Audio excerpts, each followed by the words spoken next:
welcome. It is unseasonably hot yet again today. Yes, I got into trouble for wearing my shorts and my boat shoes. Eddie asked me where my boat was parked. He just walked past me, a Safa Powell in tow with him with a Collingwood scarf. He doesn't mind mixing with the best, does he, Eddie? He's from Tom Cruise to a Safa. And he had his game face on. Yes, he's gone from Dubai this week to a Safa, but unbelievable atmosphere around in the last hour, Tone, down here. They're expecting 90,000, the MCC told me. The Ponsford stand, always a great indicator for crowd, Tone, is about 25% full. So we're usually at 90,000 when we see people sitting up in that part of the Ponsford. A little bit of drizzle about an hour ago, but it's just a little bit overcast now, humid and really a bit sticky. So great conditions in one sense there. No changes to the selected sides. In the green vest for Collingwood, Paul Seedsman will be the sub player. On the bench, Sam Dwyer along with Steele Sidebottom and Jordan Russell. And the sub player, Brock McLean for the Blues. And on the bench, Cade Simpson will start with Tom Bell and Marcus Davies.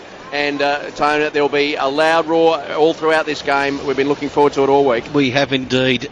Seb Costello for Europe Car, before I go back to the boys. Seb, one matter of, for Europe Car, a little statistical bit of information, please. Well, the Rucks from Collingwood were beaten last week, 44-26 in the hitouts. You'd think Jolly and Lynch will have the upper hand today. Matthew Cruiser will do it largely by himself with the help of Levi Casbolt in just his 8th game. They were strong above the head last week, the Pies. They won contested marks 15-7, despite losing a number of statistical categories against North Melbourne. Travis Cloak particularly strong in the air, 7 marks inside 50, 4 goals for the big man. 127, 175, 149. They're the number of games Scott Pendlebury, Dane Swan and Travis Cloak have played with Mick Malthouse as coach. And I'd love to hear from our experts whether that intimate knowledge of a player as a coach is going to give Mick an edge when he's coaching against them. Well, I've no doubt he would have passed on some handy hints for his players, especially, I reckon, with Cloak, the defender. You'd think Jamieson will get the job on him early. But one thing Carlton did last week, when the game was getting away from them against Richmond, they started to run and link up through the middle of the ground, and they actually played better footy when they did that. When they were playing poorly, they were just going down the line. It was very predictable. So you'd think Collingwood will have a pretty good handle on how Carlton are going to play today. I'd love to see them run and try and test Collingwood out that way. I reckon Yaron's really important today with Eddie Betts out of the side. Started really well last week up forward, could have won the game for Carlton. I reckon he's got to be up forward today, Shorey. Yeah, it's an amazing... I think that's the area, the speed across the ground. If they were to get the contested possession, I think Carlton might worry Collingwood. It's whether they can get them at the other end, though. Yeah, I look at their defence. I agree. I like Jamieson close to square, though. I thought Richmond did it beautifully with Jack Riewoldt last week. Jack didn't kick a goal. I think he kicked one, gave a couple away, but they just went to Vickery then against Henderson. Yeah. If they set that up again, that'll suit Collingwood down to a 2 with Lynch and Cloak doing that. I think Jamieson should stay close to the goal. Great to see Jeremy Laidler back in. Yeah. Intercept mark. They need a third player to come across the line to help them because the big players at Collingwood might be the issue. Matty Cruiser, I've known Matty Cruiser for a long time, and I think it's about time that he really stood up. He's done it in games, but needs to do it more. His athleticism in the ruck might be an issue for Darren Jolly and Lynchy if they get into the ruck. So if he can give them first hands on ball, their midfield, it is a clash of the great midfields, isn't it? And Mick Malthouse does not tag. Normally does not tag. I reckon, Richo, what do you think? I think he needs to go and sit on someone. I think you've got to put a lot of time into Pendlebury. I think he's the one. I wouldn't tag Swan. Carazzo or Armfield, who does it? I'd go Carazzo. So would Pendlebury. Be interesting to see how that matchup goes early. But Cloak's the man. His contested marking ability, he stands out as the match winner. I don't see a Carlton tall forward being able to get hold of Collingwood's defence, whereas Cloak could easily take 4 or 5 contested marks inside 50. Hampson, I think, took 6 or 7 marks inside 50 last week. Eddie Betts has kicked 9 goals in the last 3 games against Collingwood. I don't know about Andrew. I thought he was great across halfback last week. He might have to, and if he even starts at halfback, if things don't work in their forward line, he could push forward because he might be needed down there at some time. Even if he starts Walker as like the 6th forward, pushes up the ground, and then he's got pace and ability to break the lines and come through, he may well play that role today. Walker looks like he's gone forward, I would think. Is that right? No? Yeah, I reckon he'll play for high half forward and get up the ground and then push back with it. Looking at the middle there, got Gibbs, Judd and Robinson midfield going into the middle there. Carazzo and Lucas look like they're going to the wings. So it'll be interesting to see, sure, as we said, if Carazzo goes with Scott Pendlebury. I reckon that will be the matchup. Jamieson the Cloak, that's no worries, that's happened. Trying to see now, McCaffrey's gone to full forward.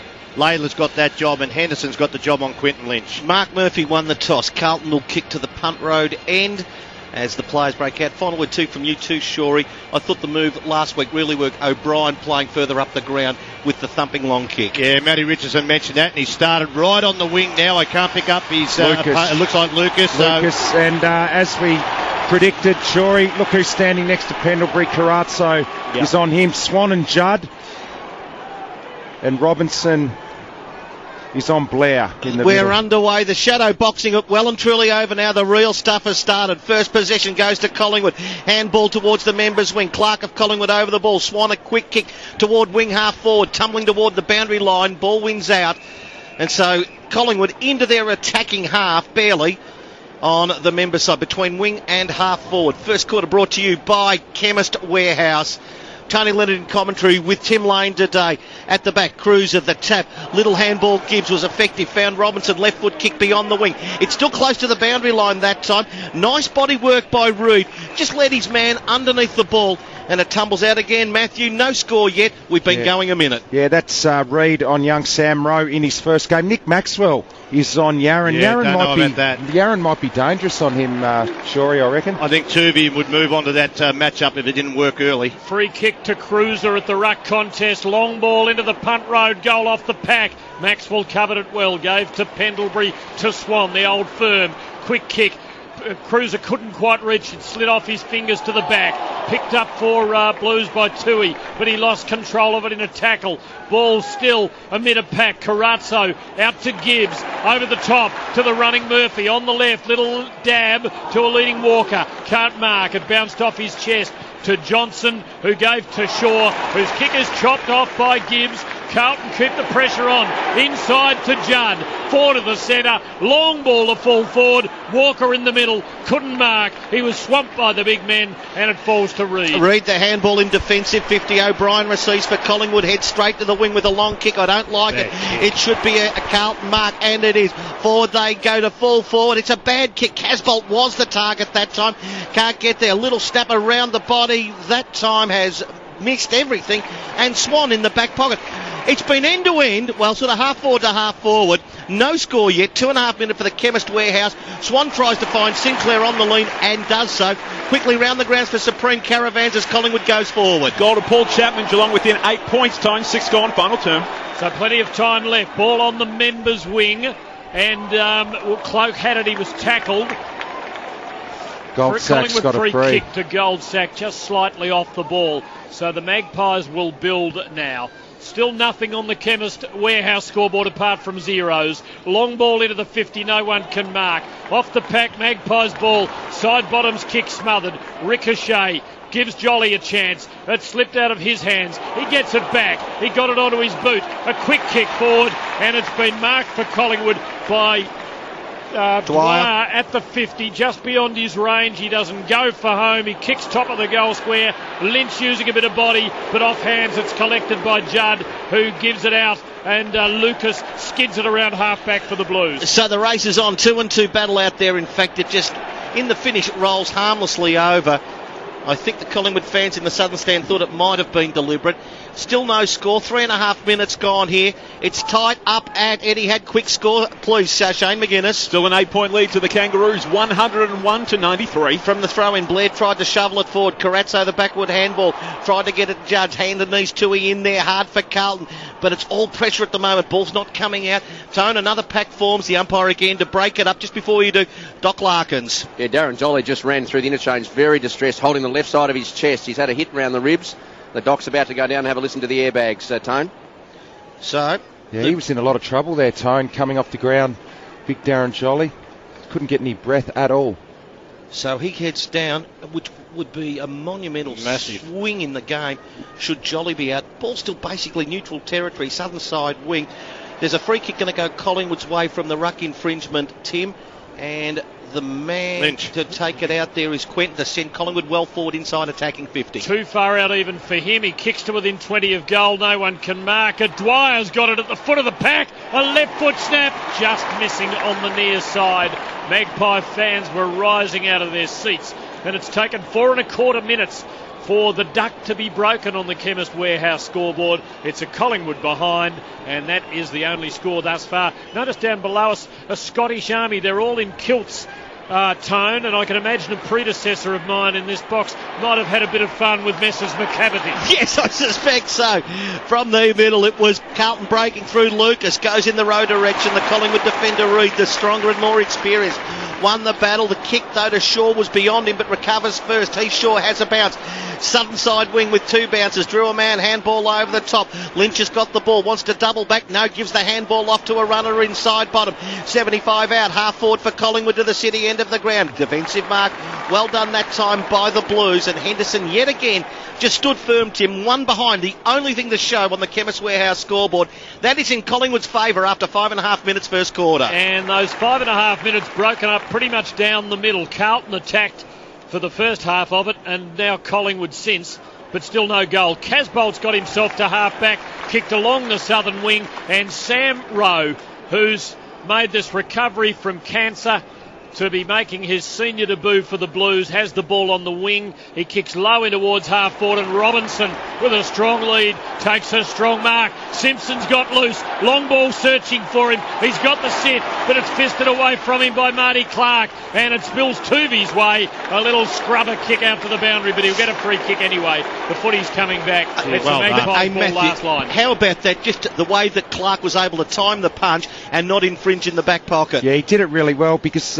Simpson had actually come off the interchange bench, ran straight to the forward pocket, and Clark, great defensive effort. Collingwood control the ball back pocket around the grounds for Supreme Caravan. Shane. Three misses to Stephen Motlop. Geelong now within 5 points. Travis Varco about to have a shot. So the kick found its way to halfback. Collingwood have it. The skipper, Maxwell, tumbles one towards goal sack. Members wing, can't take it. Henderson of Carlton picks it up. Handball out the back, find Judd. Both Judd and Swan certainly on early. Handball found Armfield. A scrappy old kick toward half forward. Carlton in their attacking half. It's going to be Collingwood though. Russell just allowed Marty Clark to come through, and with a dinky, I'd call it an Irish kick, Tim, found its way to side bottom. Members wing for Collingwood. And he kicked short to a good lead, which came from Elliott. He's about 75 out. Members flank, long ball to the city end. Cloak one out.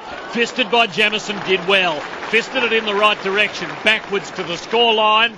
And it's another behind to Collingwood for Supreme Caravans. Shane McGuinness, how are the days of domination shaping? They're back, Tim. They're back. A goal to Josh Caddy has Geelong in front for the first time today. They're up by a point. 15-12, 102. North Melbourne, 16-5, 101. We're midway through the final quarter. Gee, it was a scrappy old kick in Tone. Carlton are lucky to get out of that one from the Jamison kick in. I'll tell you what's happening here. Heath Shaw's nearly the loose man in defence, but they're working a player off the bench, and he's been caught out a couple of times just ball watching, not looking behind. Ball gets thrown in half forward for Collingwood, 60 around from their goal, but the Blues little men from the stoppage worked it well. A little handball from Murphy. Over the top found Gibbs. Defensive side of the wing, southern side. Simpson for Carlton. Went high. Couldn't take it down. Now a little bit of panic in the Collingwood defence, but they work it out eventually as Reid found Shaw, found Maxwell, found side bottom. All at half back. Little handballs up the middle of the ground. That was the kick. Now the Carlton got the big turnover. Murphy's got the ball to Garland. Point of the square attacking for the Blues. Into the forward pockets. A beautiful pass. And Walker will just chance his arm from here, Matthew. He's 35 metres out. Sort of 60-65 degree angle, half forward right punt road end for the Blues. Doc Larkins, you've got some dramatic news. Well, Darren Jolly's still downstairs having that lung and ribs checked, but the Collingwood doctor came up and asked the ambulance people to come down to the medical room behind the interchange bench here, Tim, so it suggests that they may be looking at transporting Darren Jolly at this stage. I'll have to get back on further news. That is massive news. Yep, yeah. 8.5 minutes first quarter. Collingwood 2 behinds, Carlton nothing, but the Blues' best chance is in the hands of Andrew Walker, and he doesn't let them down. The Blues are away. They're a goal. Collingwood 2 behinds, all on the Chemist Warehouse scoreboard, the home of big brands at tiny prices. Before I go to you, Tony Shaw, let's go around the ground. Supreme Caravans. Geelong by a point, 102 to North Melbourne, 101. Billy Smets having a shot at goal as we speak, Tone. He's just missed off to the right. Geelong by 2 points. Well, it's a case of necessity that Andrew Walker had to go forward today. It had to happen. He played really well off halfback. Very agile, mobile player, and it's good to see him finish like that. This Jolly issue could be very telling in this game, Richo. Well, that drives their whole structure out, because that will mean Quinton Lynch will have to ruck for the rest of the day. That throws their forward line structure out of whack, and that is the worst possible news for Collingwood. Geez, Carlton have come through the middle a couple of times today with their inside 50s and opened Collingwood up early. Cruiser against Lynch. Collingwood win it. Blair takes it away and kicks well to a good lead and a very strong mark by Goldsack. 60 metres out. Edge of the corridor, right edge. Goldsack swings the kick to within 20 of goal. Cloaked the run at it. Hit it hard. Couldn't mark. Fall of the ball. Pendlebury fooled them by going onto his right. It was tackled though and coughed it up with a hand pass to Tui, who clears to Garland, who's been very busy, and he's on the back side of the wing at the moment. Southern side swings it forward for Carlton, who will have the numbers at the drop. The bounce important here. Rose got it. He's tackled. He got out a little hand pass to Robinson, who works his way into the clear. Kicks long to Walker. Takes the mark. 20 out straight in front. Should be the Blues second. Well, his work rate at the moment, Shorey, is outstanding, Walker. He's got up the ground and pushed back inside 50 twice. Now, he had Tuvey done cold then. That was a great kick by Robinson, but it was Rowe's effort actually to get the handball off to Robinson, opened that up. I don't understand that matchup though, because Maxwell has gone to Yarran. Yarran's gone to the bench. I think Maxwell suits Walker and also Tuvey suits Yarran. Yeah, you'd think a switch might come there pretty soon. He's on the Michael Holding run up, went back almost to the 50 for a shot from 15. He puts it through. And Carlton have the first two to lead by 10 points on the Chemist Warehouse scoreboard. 2 straight goals, plays 2 behinds for Supreme Caravan. Shane, any change? No, still 2-point lead to Geelong, Tim. They're into attack. We've still got 9 minutes to go in the final quarter. Seb Costello, first time for me welcoming you for Europcar, Seb. Thanks, Tony. May have thrown out his own playbook, Mick Malthouse, but Matthew Richardson's absolutely right. The Blues using the corridor to get on top here. 350 entries through the corridor to Carlton, none to Collingwood. Tone, just don't know, but the first 10-11 minutes, certainly not going to the form card. Carlton look well and truly on top, and it's only a 10-point lead. Well, Collingwood's gone in just as many times. There's not a massive issue in that, but you're right, the speed in the centre of the ground, it stands out at the moment, doesn't it? And the defence has held up well. Collingwood have driven it in deep a couple of times, but they've stood up the Carlton defence Carlton, early. a nice clearance. Cruiser to Gibbs to Judd, who thumps it long in towards attack. Now Maxwell's just gone over. He's holding his sort of knee ankle. He's won a free. And writhing in agony. Reckon he looks all right. Something gave way though there. No doubt. And he's still limping. Little kick to Ben Johnson, who's on half back to the wing. The ball goes. Cruiser thumps it back over Lynch this time. Carlton with the numbers around the ball. Davies, can he pick it up on the Toyota logo wing? Gave to Judd, gave to Gibbs, gave to Cruiser all by hand. To Carazzo through the middle, drew a man. Kick was charged down. Well done that time. Then side bottom. Won it back. Big turnover. Collingwood's way to Elliott. And he's found him 48 metres out. Should go back and trust himself from this distance. He started, he stopped, and he decided to play on, go short, and he didn't trust himself. And the result, Tim kicked it straight to Tui of Carlton, and Carlton repelled the attack. It is Carlton by 10 points. 12 gone, paint away clock, first quarter. Oh, Robinson doing very well. Marks Tui's kick in a contest. Gives to Simpson, short to Cruiser, who's been very good on the centre line. Pumping kick to the 50. Rowe the target, just too strong for him. Reid beats him to the fall of the ball. Gets a paddle to Lynch. Big cumbersome man. Got rid of it in a hurry. Ball comes loose Collingwood's way to Clark. Hand pass only straight to Cruiser, who gives to Walker from inside 50. Bumps at Goldwood. Goal unguarded. Bouncing through. Shades of Jezelenko in the 1970 grand final. And Walker has 3 in 13 minutes. And the Blues lead by 16 points. Well, it's all corridor. They are going against what we think is Mick Malthouse's blueprint. That is boundary line play. They're coming through the corridor at every opportunity, and 3 goals to Andrew Walker. They're going to have to make a change there, Shorey. I couldn't believe the matchup at the start of the game, and we'll just see what's happening now. Looks like Tuvey's gone to Walker. Well, that should have been happy. I don't know why they would have gone Maxwell on Yarran, but they're still sticking with Maxwell on Yarran. So that's an interesting one. Ben Johnson's right next to him. Would be the person you nearly put to him. Tight at Eddie had for Supreme Caravans. Yeah, and heavy rain falling here as well. So North Melbourne's just been given a 50-metre penalty. That has them within shot of goal. Geelong, though, by 2 points, 103 to 101. So ball bounce in the middle. Play restarts. Blair wins it for Collingwood. Long kick toward full forward. Cloak third man up. At the back, Jamison knocks it away for Carlton. Roving at halfback Armfield. Good pressure by Blair. Forced a tackle. Forced the error. Picked up by Henderson of Carlton. They've lost it. Sinclair to Blair at 50, attacking for Collingwood. It was Pendlebury round his body, but it's missing way left. In fact, it's out on the full.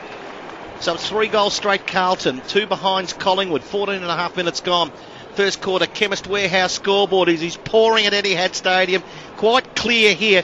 What was the result of the kick, Shane? Goal to Daniel Wells. North Melbourne back in front by 4 points. 17-5, 107 Geelong. 15-13, 103. 7 minutes to go. Judd clears for Carlton, and Garland takes a very good mark behind the centre line. Doc Larkin's rim replay showing Jolly up on the bench. Yeah, he's just sitting down, looks very uncomfortable. Left side of his chest they've been checking, so they're just sitting him down quietly, and obviously excluded any serious lung damage. Just wonder how sore he is, Tim. Rowe to Davies here for Carlton, scrubbing left foot kick into the 50. Bell attacked it, overran it. Picked up by O'Brien, who burst through in his no beg pardons way for Collingwood, and kicks to Blair, southern wing. Doc, could I ask you for your best guess, or don't doctors like to give a guess? Oh, look, it's hard to guess from a distance away. I mean, clearly he had trouble breathing. He's distressed. He doesn't look comfortable. They're chatting to him, and I guess it's a matter of whether they feel he can take a knock. They certainly are not transporting at this stage. Collingwood take it wide. Southern side, Cloak, who's come up to almost the wing. He kicks short, and he kicks to McCaffer, who marks it now between wing and half forward, but still a good kick and a half from home. He places the kick into the pocket. Pendlebury there and in front. Right, a very good mark taken by Elliott. He's a brave little fella, and he can take a mark overhead. He plays on. No, he shapes to come out. The umpire says you can't. Take it on. Well, there you go, Shorey. You talked about his marking ability before the game with Dane Beams. That was a great overhead mark. Well, he likes to go from there. Been trying to pull it out of his game. I think just let him go. He's got a great leap and he's a powerful athlete. He took one late against the Eagles here last year in a thriller home and away game, as Collingwood were protecting, I think, about a 2-point lead. He comes in, he kicks at goal. The Magpies need it, and he delivers. It's a lovely kick from the left forward pocket. It's taken them 16 and a half minutes. Chemist Warehouse scoreboard. Carlton leading, 3 goals disappeared from the scoreboard. Tone 3 straight to 1-2. The margin 10 points. Seb for Europcar. The Blues are just kicking terrifically, as are Collingwood. 69% there, helped along by that goal from Elliott. But the Blues are kicking at the moment at 82%, which, considering they've had 34 kicks, is a pretty impressive percentage. Tell you what, Richard, the longer this goes with Jolly not being on the ground, it hurts Collingwood anyway, because they've just lost a forward player target up there with now Lynch going into the ruck. It does, and it mucks up all of the rotations. It mucks up your structure. Got to make a decision sooner, or maybe they're waiting for a quarter time to do it. And he's just going back down underneath again now, Tone. So play restarts, middle of the ground, and it's starting to rain here now. Blair wins it for his second positive clearance for Collingwood. Kicks it straight to centre half forward. 2 Carlton players go up, spoil each other. Elliott of Collingwood at their feet. Still at centre half forward for the Pies. Coming through goal sack. Tackle. Loses it. Good pressure from Jamison. Little kick forward by Bell of Carlton. To the middle of the ground it goes. One-on-one battle. Bren Johnson now. The free kick's going to go his way. That's a better matchup on Yarran. Shane, can I just have a margin, please, late in the game up at Etihad? North Melbourne by 4 points, 5 minutes to go. In the middle of the ground, Blair goes again. He loses it in a tackle. Davies of Carlton picks it up, scrubbing little left foot kick. That time through the feet of Walker. Reid cleans up that time.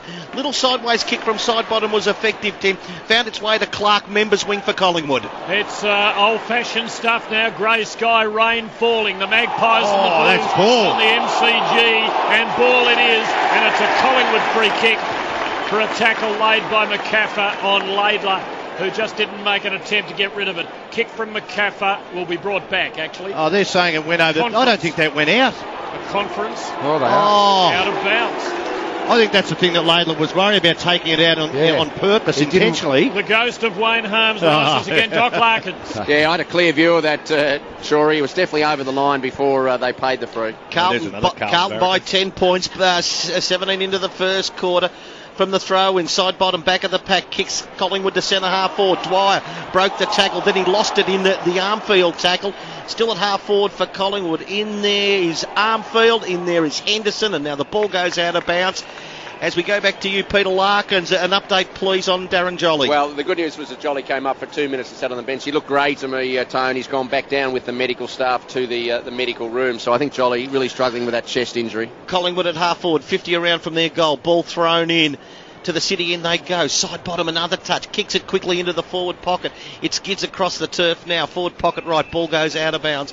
Chemist Warehouse scoreboard, Matthew. It's Carlton 18, leading by 10 points. Collingwood 8. Yeah, this is a great start by the Blues. Collingwood have had it in their forward half the last few minutes. Need to take advantage here on the scoreboard. 19 and a half gone. Magpies deep in attack. Bell for Carlton has it. He's tied up in a tackle. Oh, ball. And he's pinged for holding it. Not making an effort. Gee. I'll tell you the other thing about Quentin Lynch is it means now the Cloak has to play close to the goal because they won't have a big target. That suits Jamison down to the ground. Magpie starting to get on top of the clearances, Tim. The last 6 clearances, 5 of them have been Magpie clearances. Jared Blair's had 3 of them. Pendlebury's free kick. The man on the mark is 25 metres out. So all Henderson could have done there is just whack his arm and pretend that he was trying to get it out, and that's the difference between a free and not giving it. Just about as good as directly in front. Pretty straightforward shot for Scott Pendlebury. He makes no mistake. And the Magpies have pulled 2 of them back. It's back to a 4-point margin. Carlton's 3 straight. Collingwood 2-2-14. Chemist Warehouse scoreboard beyond the 20-minute mark. Shane McGuinness for Supreme Caravans at the pointy end. A Chapman snap missed, Tim, so that has North Melbourne still leading by 3 points. 107-104. The Roos with it across half forward. Matty Richardson mentioned Collingwood's ability to get it forward. In the last 10 minutes, 72% of the game has been played in Collingwood's forward half. 4-point margin in favour of the Blues. Go, boys. You get periods of dominance like that where you have it in your forward line. Game of momentum, Aussie rules footy. Collingwood need to make the most of it on the scoreboard now. They have the last 2 goals. Walker with 3 goals. They are Carlton 3 goals. Elliott and Pendlebury the last 2 of the game. Both Collingwood's 4-point margin. Free kick in the ruck going Carlton's way. The cheers go up. Murphy to take the free kick. It is getting hard of the rain here at the moment as Murphy waits. Just swing it out wide, taken by Armfield. Deliberately a 20-metre pass. Swan, though, read it better than Robinson. Knocked it in front of himself. Bell of Carlton goes in there. Applies the tackle. Ball flipped in towards Murphy of Carlton. The kick in towards half forward. Reid playing in front of Rowe. Doing a good job at the moment, Ben Reid. Not much on offer. Carlton by 4 points. Chemist Warehouse scoreboard. Went about 5 metres to Maxwell. Maxwell gives a little one back to Reid. Points to half-back southern side. And that's exactly what the Blues do, as Russell getting a few boos. Got it off this time then to Brown. Brown got it off to Tooby. Collingwood to half forward. It skids across the turf. And this is going to be the issue now, Tone, with this rain starting to set in. Just how well, who adapts the better. At the moment, Carlton by 4 points at the 22-minute mark, first quarter. Well, off the top of the head, I would think it would suit Collingwood. I think Carlton look very quick and want to have a clean ball to run with it through the lines. Throw in, Collingwood's footy looking for a goal to grab the lead here, and they're a bit of a chance. Dwyer's got it, he's tackled though, dispossessed out near the boundary. 40 from Collingwood's goal at the city end. I reckon there's high contact, Collingwood 3. Heavy rain, ball under a pack. It is a Magpie free kick, and within scoring range, although the rain now is really belting down. It is teeming. Let's just check in with Shane McGuinness. Still a 3-point ball game, Tim. Geelong flooding forward. Keep you posted there. Couple of minutes to go. Kangaroos protecting a narrow lead. People ducking for cover at the MCG. It is a deluge. It looks like Elliott again through the driving rain on the boundary. 45 out. Very tough shot. He misses on the near side. And still the Blues lead. They kicked the first 3 goals, but Collingwood have been nibbling away at it. 3 straight plays 2-3 after 23 minutes. Shane, please, at Etihad. Mark Blitzarves lining up for goal time before the kick. Geelong trails by 3 points. Stay with you. After the kick, Geelong trails by 2 points. We've got a minute 30 to go. From the kick in from Henderson, ball came off hands. And the result, Matthew, ball to be thrown in. Half forward left for Collingwood, 65 around from their goal city end. That's okay, Matthew. I think it's a very good point you made. As Cruiser got the tap away. So. Yeah, Sorry, Tone. That's quite all right. I was focused on the room replay of Blitzers missing over at Etihad there. Good to know your full concentration's at the G. As the Cruiser kick goes in towards the row direction on the wing, southern side. Blair really got a high one. Blair slow to get up. Play on is called by the umpire. It's close to the boundary line on that southern wing. players are tackled. The umpire's about 25 metres off the ball at the moment, and there's 10 players over the top of it, and it's about 1 millimetre from the boundary line. And eventually, the umpire comes in. Oh, Jared Blair, gee, great bump by Walker. Good to see it's still able to do that in footy. Hit him in the shoulder. Shane, for Matthew Richardson's benefit, ball thrown in the wing here. What's happening up at Etihad? Ball about to be thrown in Geelong forward pocket. North Melbourne leading by 2 points. 43 seconds to go. Collingwood coming here. Swan kicks into the 50. Doesn't hit a target immediately. Jamison beat Cloak one out. Did it well. Feeds by hand to Henderson, who keeps his kick wide. Mick would like that. It's out near the boundary. And it's gone out on the full, I reckon, off Heath Shaw's boot.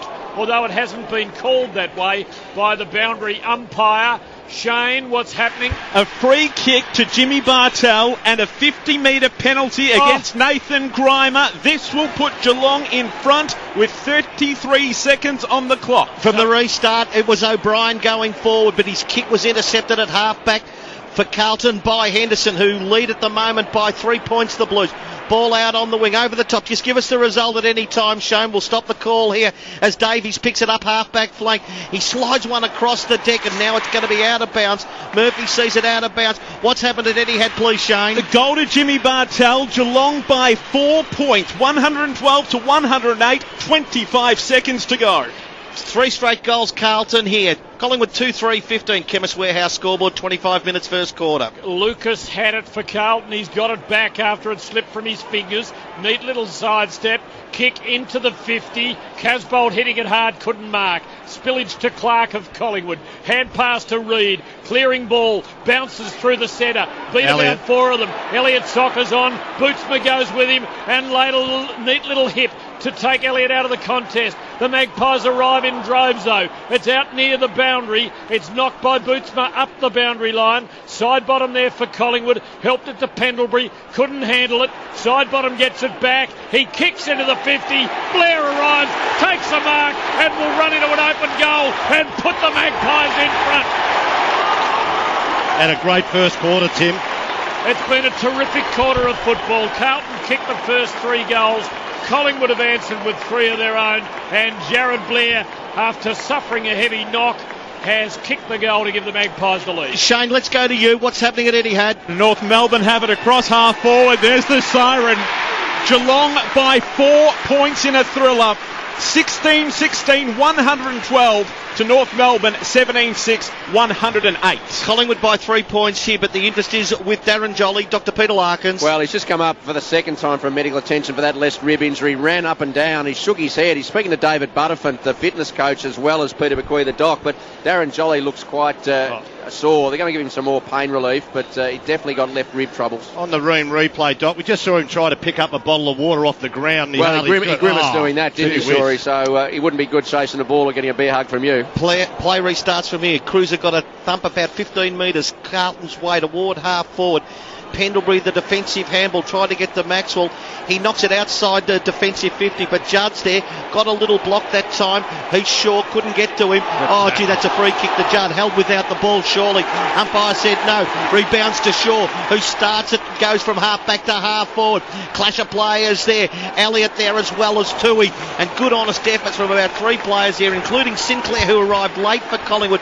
And Tony quite happy to knock it out of bounds. Get the restart in Collingwood's attacking half. 65 around from their goal. They lead by 3 points the Pies. Well, they've started to dominate the clearances. I'm just watching Bootsma on Elliott. Not a good matchup for Carlton. He's too good at ground level for him. Half forward for Collingwood. Judd's got it at the throw in.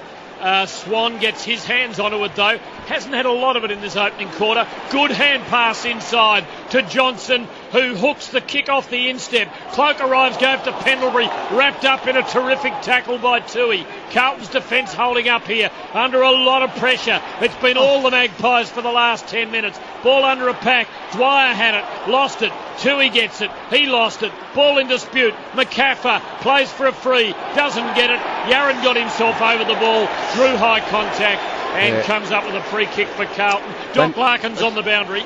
Well, I saw this with my own eyes, Tim. Mick Malthouse came down, turned right and headed for the Collingwood bench when he came down from the coaches. They had to grab him and pull him across to the Carlton side, seriously. Clearing kick from Yarra to the centre line. It's almost quarter time. Pendlebury taken high by Judd. Magpie fans not happy as they don't get the free kick. Lynch has got it. He gives to Shaw. 5 seconds left. They need to be good. Johnson, 1 second left. High ball. Cloak there. Siren beats him. Quarter time. The Magpies lead by 3 points. 3-3-21. Carlton 3 straight goals is the Chemist Warehouse quarter time scoreline. Tremendous opening quarter of footy at the MCG. Some of it played in driving rain, which for now seems to have abated. The lights are on though, as what was a lovely, bright, shining day has turned rather dull. Collingwood lead by 3 points, 3-3-21 to Carlton, 3 straight goals, and repeating that for the second week in a row, Geelong have come back from 5 goals or more down for a victory today by 4 points over the Kangaroos. A 50-metre penalty giving up the winning goal to Jimmy Bartell. We'll hear more of that from Shane McGuinness, who's gone off to see what he can learn about Brad Scott approaching an official after the game. Shane, you're back with us. Yeah, Tim, I've just found out that Brad Scott, seething, went onto the ground after the game, went straight to a ground official who was responsible for the match day ground conditions. Brad Scott allegedly furious that the roof was not closed. We know that it's pelting rain. It is once again. It did so for the third and fourth quarters here at Etihad. Obviously, usually the roof is closed. Brad Scott furious that the roof was not closed and that it remained open during the second half here at Etihad, in which they went down by 4 points. And 2 questions, Shane. Was the Bartell free there? Yes, because Michael Ferrito kicked away the ball after the whistle had been blown. Yeah, but not the 50 metres. It was the tackle push in the back, new rule that we've learned about. 3 point lead to Collingwood over Carlton at the moment. Doc Larkins, please. Well, surprising to see Darren Jolly heading for the centre circle, Tone, for the opening of this second quarter. Just remind people he spent a lot of time on the sidelines with breathing difficulties. A big hit into the left ribs. He was downstairs twice. Couldn't even bend over to pick up a drink bottle, as sure he picked up. He's gradually come good. He's had a bit of Panadol, and interesting to see if they test out that left chest. Seb Costello for Europe card. Just the stats that matter, please, Steb. Last 10 minutes, the ball spent 80% of the time in the Magpies forward half. They won 12 of the last 14 inside 50s. Richo, well, it's a big one now. Darren Jolly's put his hand up. He's been a great warrior, but you've got it before. Matter of fact, Clinton Lynch going into the ruck, I thought, gave him some impetus, plus the rain. They started winning it out of the clearances. It was Jared Blair. What a great quarter. 9 possessions, 4 clearances and a goal. So the ball is bounced. Start the second quarter. Murphy wins it for Carlton. They trail by 3 points. They're going to the city end. Off the pack, barging through that time. Is that Garlett running through? And it's going to bounce and miss to the left. Gee, that was a great crumb, Tone. That was just classic crumbing from Jeffy. 3-1-19 Carlton, 3-3-21 Collingwood. 40 seconds gone. Second quarter brought to you by Energy Australia. No price rises for the next 2 years. Fixed rate guaranteed from Energy Australia. 3RW, 5AA, 6PR Sunday afternoon football. A beauty at the G. Collingwood by 2 points from the long kick in. Goes to the middle of the ground. Judd somehow shoveled it to Gibbs. Kicks around his body to centre half forward. They can run onto it again. Murphy, dry weather skills. This way, that way. Lovely pick up. He found Yaron. He found Judd. Now this is a tight angle shot. The left foot kick around the body. No, Russell can get back. Just knocked the ball through for one behind. Conceded. And we've got a 1 point game, Tim. Collingwood 3-3-21. Carlton 3-2-20 if you've just joined us. A kick basically at full time by Bartell saw Geelong get over the line against North Melbourne. Almost could have done a U-turn then, Jeff. Chris Sharon, you don't like it, but he gave it to Judd running towards the boundary on his left leg. It almost would have been better to be selfish then, I guess. Yes, Judd's presence perhaps carrying the day. It's raining and raining heavily again. Again, Collingwood have turned it over after the kick in. They get it back though here, and Clark shovels a hand pass on. And it's kicked forward by Dwyer to the wing, and the rain is very heavy. Magpies control it. Pendlebury weaves inside like the Rolls Royce that he is and delivers beautifully to a leading Cloak, who is 70 metres out. He has a man loose, Jolly, but his delivery doesn't find him. It's chopped off by Davies for Carlton, who goes to the deck after Jolly's spoiling attempt. Picks himself up, he's okay, and there is no response from the umpire. Free kick or a mark to Carlton and centre half back to Davies. So Davies, just a little sideways give to Murphy, over the top to Jamieson. Have to be sure-handed now in these wet conditions as Jamison's kick to the members' wing. Flying high, Lucas of Carlton can't take it. Blair, who was terrific in the first quarter, can't keep the ball in the field of play. Simpson knocks it forward a couple of metres for Carlton. Yaron almost got it. Sticking with him though, Russell of Collingwood. Handball to O'Brien. Another one to Blair. He decides to kick along the boundary line. Members side. Beyond the advancing Elliott that time, and ball runs out of bounds. And Seb, for Europcar, Jared Blair, I think, one of the stars in the first quarter. 10 disposals, Tone, 2 inside 50s, 5 contested possessions, 4 clearances. Armfield's gone to Elliott now, boys. That's a better matchup. Maybe not in the air, though. Between wing and half forward for Collingwood. From the throw-in, Judd has possession, wearing yellow boots. His kick is deflected away by Pendlebury, but perhaps the Carlton's advantage. Carazzo had it. Helps it to Robinson. Quick kick towards Yaron, who's also got the yellow boots. Can't take the mark, but he's given away a free kick for a trip. Collingwood's ball behind the centre. Doc Larkins. Yeah, Darren Jolly being subbed out at the moment. Cannot run Shaw ribs. Seedsman, the sub, will come in for the Pies. Well, Shorey called it when he went for that contest where he gave away the free kick. He couldn't move, Darren Jolly. It was obviously went out there to give it a crack, but clearly wasn't right. Collingwood moved the ball to the middle. Mark taken by Lynch. Sideways to the wing, southern side to Maxwell. Collingwood by a point. They're going forward. Laidler at the back. Tried to get a fist on it, but more or less hit it back towards the Collingwood goal. And now the Pies get it at the punt road end. Forward pocket right. 25 around from their goal. 4 minutes gone. Pain away clock, second quarter. 21-20.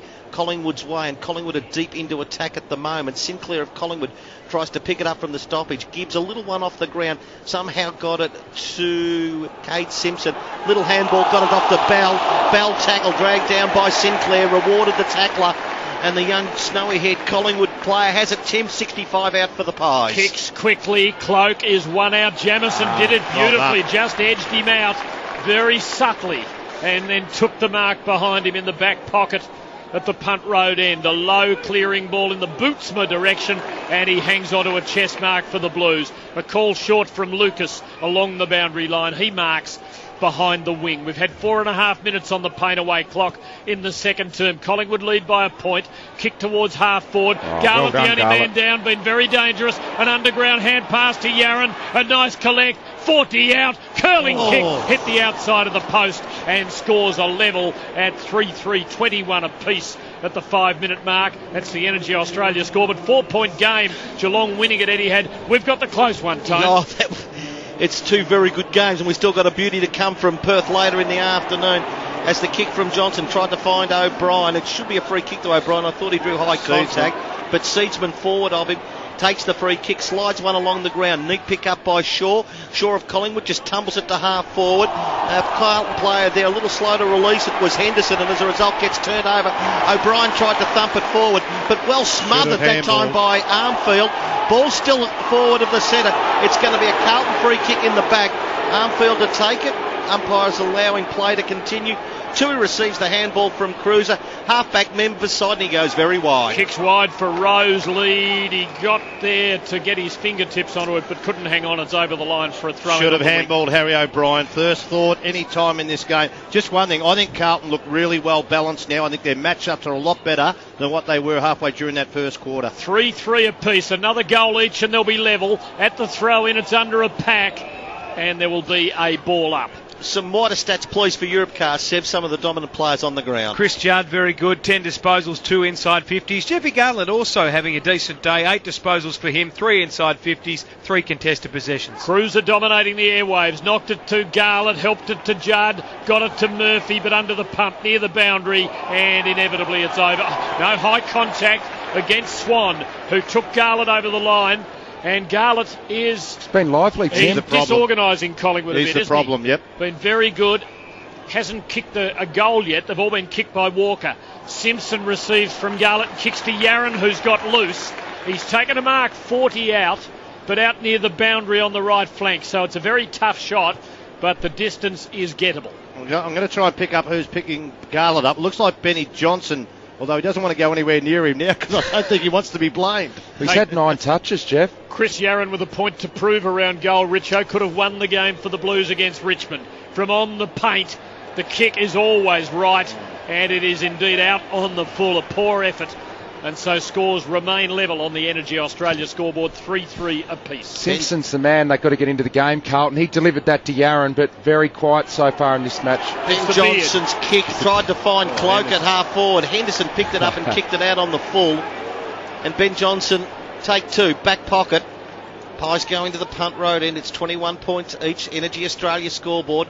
We're 8 minutes into the second quarter. To the wing, member side it goes. Jamison having a beauty. Knocks it down, but Dwyer of Collingwood there. He kept his composure beautifully through traffic. Gave the handball back to Cloak, and the umpire is saying the ball's got to go back. As the ball had been moved forward, Matthew, to the Collingwood half forward, but there's going to be a free to Collingwood. Just defensive side of the wing on the member side. Penalised the side. Yeah, it did, and that gives Collingwood time to get all their defensive structure, Carlton's defensive structure in place. I know only 2 rounds in, Tim, but does the advantage rules, that seem to be in short supply, at least in the early rounds? Yes or no? Got any love for that one? I think it still exists, Tone.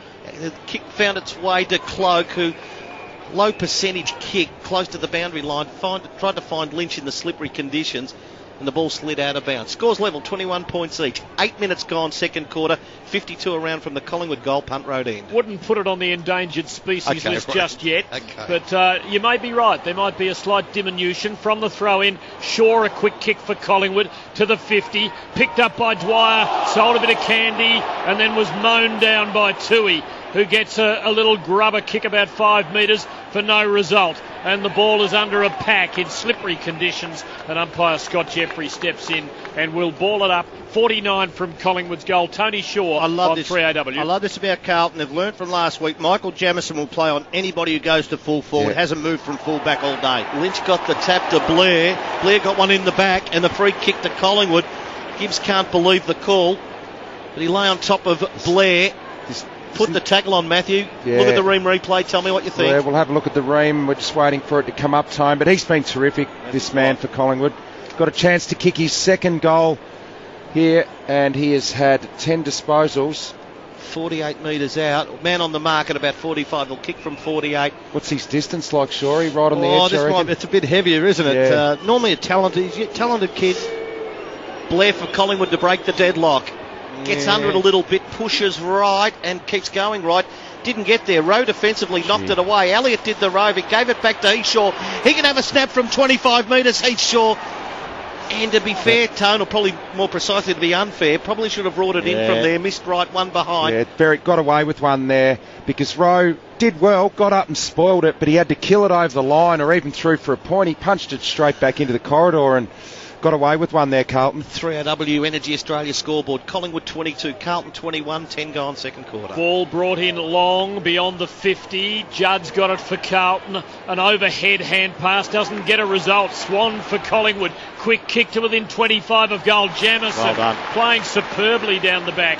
Takes a mark, kicks. A little precariously, but just above the line. Gibbs takes the mark for the Blues. Lee Matthews said late yesterday afternoon on 3AW that he thought this was about as juicy a day of football as any he could remember. Well, we've had a 4-point game, Geelong winning from 6 goals down at Etihad.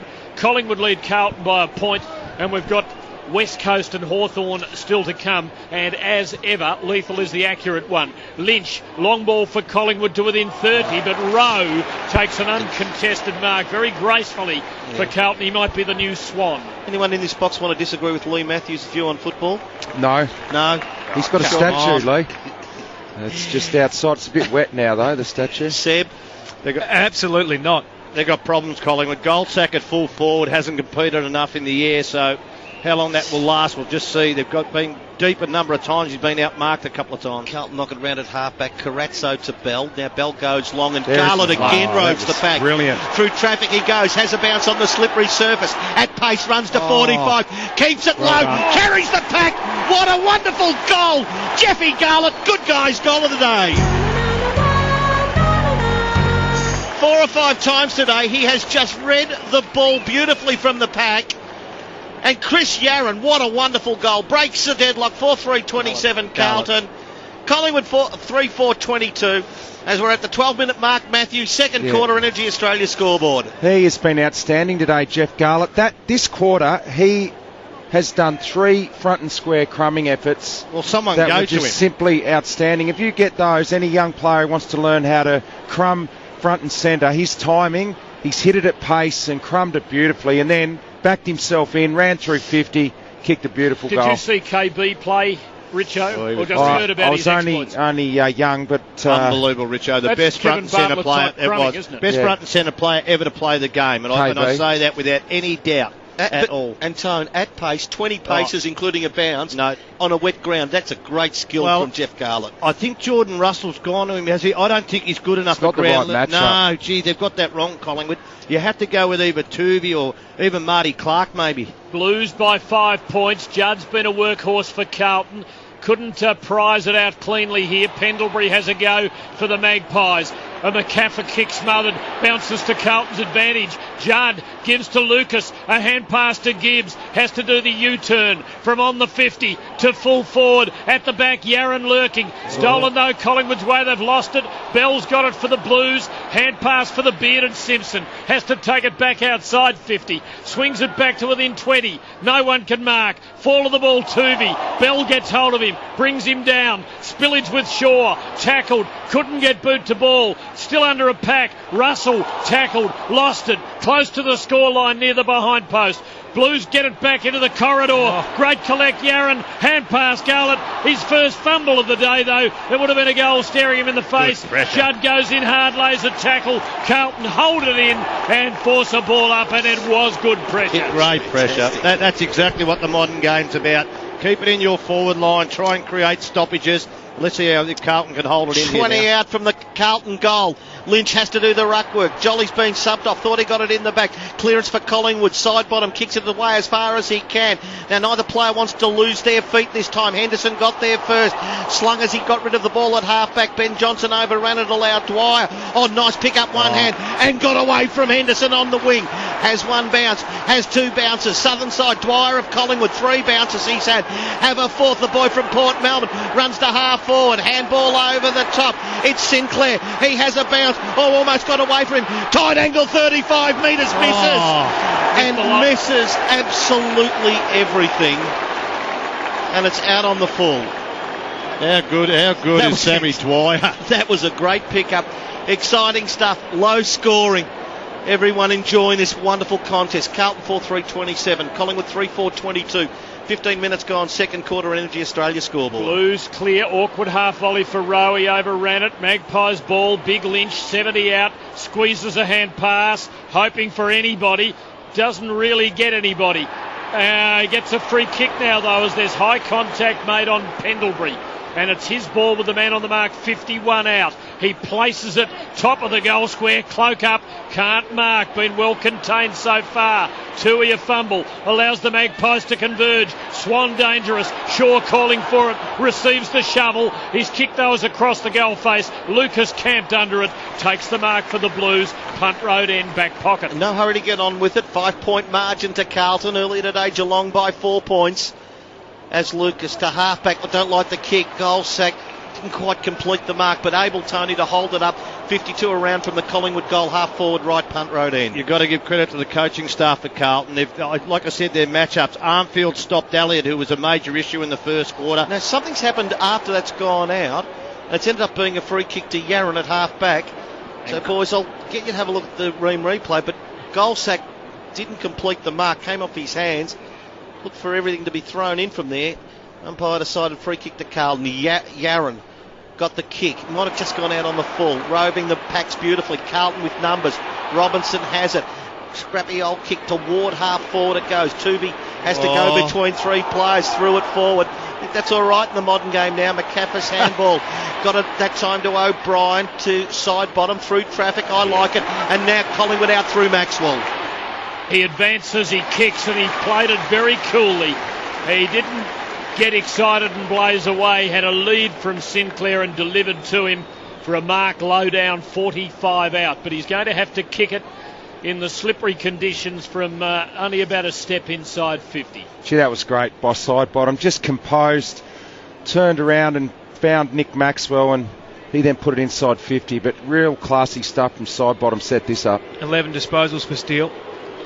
20 games last year, Sinclair making his presence felt. His kick is hanging a little right. It just holds up, and he puts the Magpies back in front with a good goal. 4-4-28 to 4-3-27.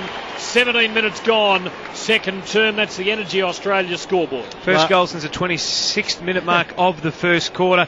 Kick clangers are hurting the Collingwood Football Club, Shorey, despite that goal. They've had 6 more than Carlton.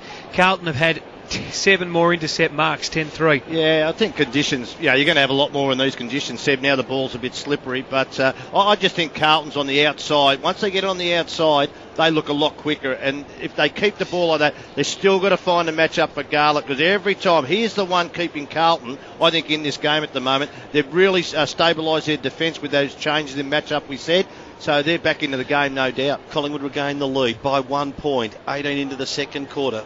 Ball bounce. Casbolt doing the ruck work. Lynch for Collingwood. Seedsman already been subbed on for Jolly. Punch forward that time then by Carazzo. Toward half forward. That's his set tone on the outside. Carlton with the numbers. Murphy scrambles a kick to half forward. Shaw keeps it in front of him. Slippery conditions. That was a really good skill. O'Brien took his man on, shrugged the tackle, gave the sideways handball to side bottom. He kicks it up towards Cloak. Well done, Armfield. We've seen him before with crazy bravery, and that was just another one that time. Had to go when the advancing Cloak was within a metre of him. Sideways to the ball he went, knocked it out of bounds. Members wing, 19 minutes gone. Collingwood by a point, 28-27. Suffered a serious injury a year or two ago, Dennis Armfield, a neck injury, I think, but he does not flinch. Carlton's takeaway here.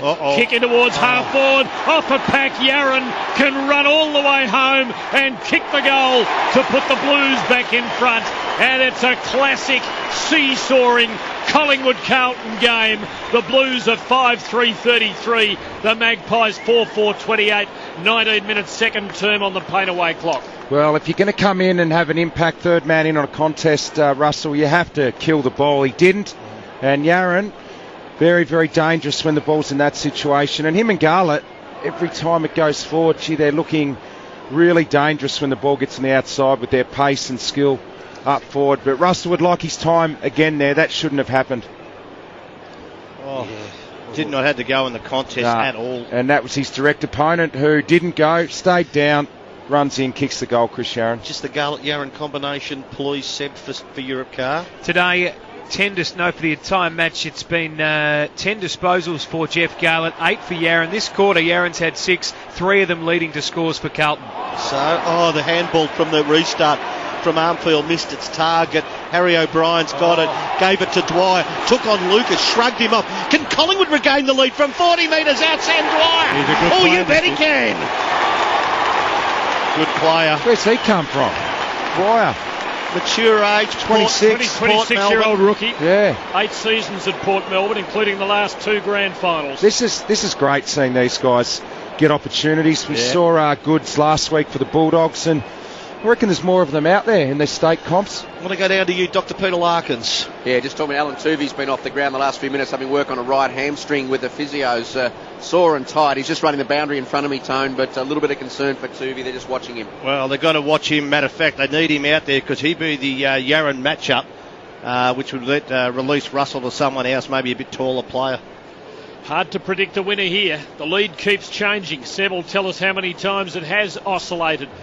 Asafa Powell's here watching a bit of AFL football after his ill-fated trip to Stall. Just picked him up on the Ream replay. Ball up Carlton's footy, taken away by Tui, looking like Robert Klomp. Kicks into half forward, no one able to mark. Reid recovered well after contesting in the air. Got it to Johnson, runs the full measure to the wing. Kick into half forward, front posse Goldsack couldn't mark.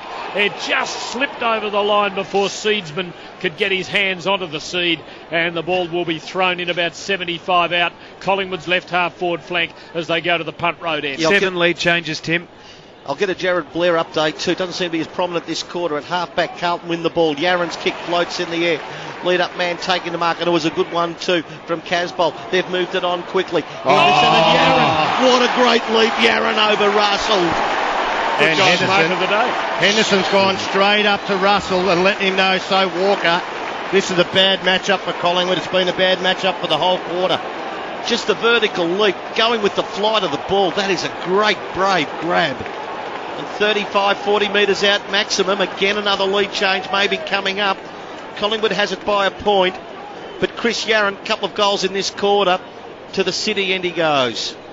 We're at the 22-minute mark, second quarter. Yarran and Gull have been wonderful. The former has the shot. It holds its line. It's a goal. 3 in this quarter to Chris Yarran. 5-point lead to Carlton, 6-3-39. Collingwood 5-4-34. Let's get a summary of the 22 minutes so far in stats for Europcar. That was disposal number 7 this quarter for Chris Yarran. He's a dominant player on the ground, 2 goals as well, 3 contested possessions. Tony, you're asking about Jared Blair. He's had 11 disposals, just 2 of them this quarter though, so he's been somewhat taken out of the game, Richo. Doc Larkins. Yeah, Tuvey has gone back onto the ground. He had a little run and they asked him how he was. He said, I'll give it a go. So concerned with that right hamstring tightness, but he's on the ground, Tuvey. Yeah, they've made a change down there now. Nick Maxwell has gone to Yarran. Him and Garlett, they've stepped up. Eddie Betts, their best forward out of the game today. These two had to stand up. They have done so far. No Eddie Betts, no worries so far for the Blues. Murphy wins it out of the middle and Lucas takes a wonderful, courageous mark. Coming the other way was it Gibbs, who's on the deck in a screaming heap. Walker, I and think. pass to Murphy, who gives it to Robinson. Long high ball to full forward. No one able to mark. Casbolt had it well tackled. Clearing kick Maxwell, but he kicked blind and he kicked straight to Cade Simpson, who's marked it 25 out on a slight angle and one which doesn't do any harm to his left foot kicking action. Gee, they're the old coach killer, those kicks, when you're in your back 50 and you just snap it around your body without looking, like Nick Maxwell did then. It invariably hurts you. Be worried about him though with that beard having this shot for goal, Richo. Well, it could weigh him down a little bit. It might tug his kick. Luke Darcy wouldn't be keen on it. Doesn't like beards, Luke. He comes in and he puts it right through the middle. Carlton stretch it to 11 points. The Blues are 7-3-45.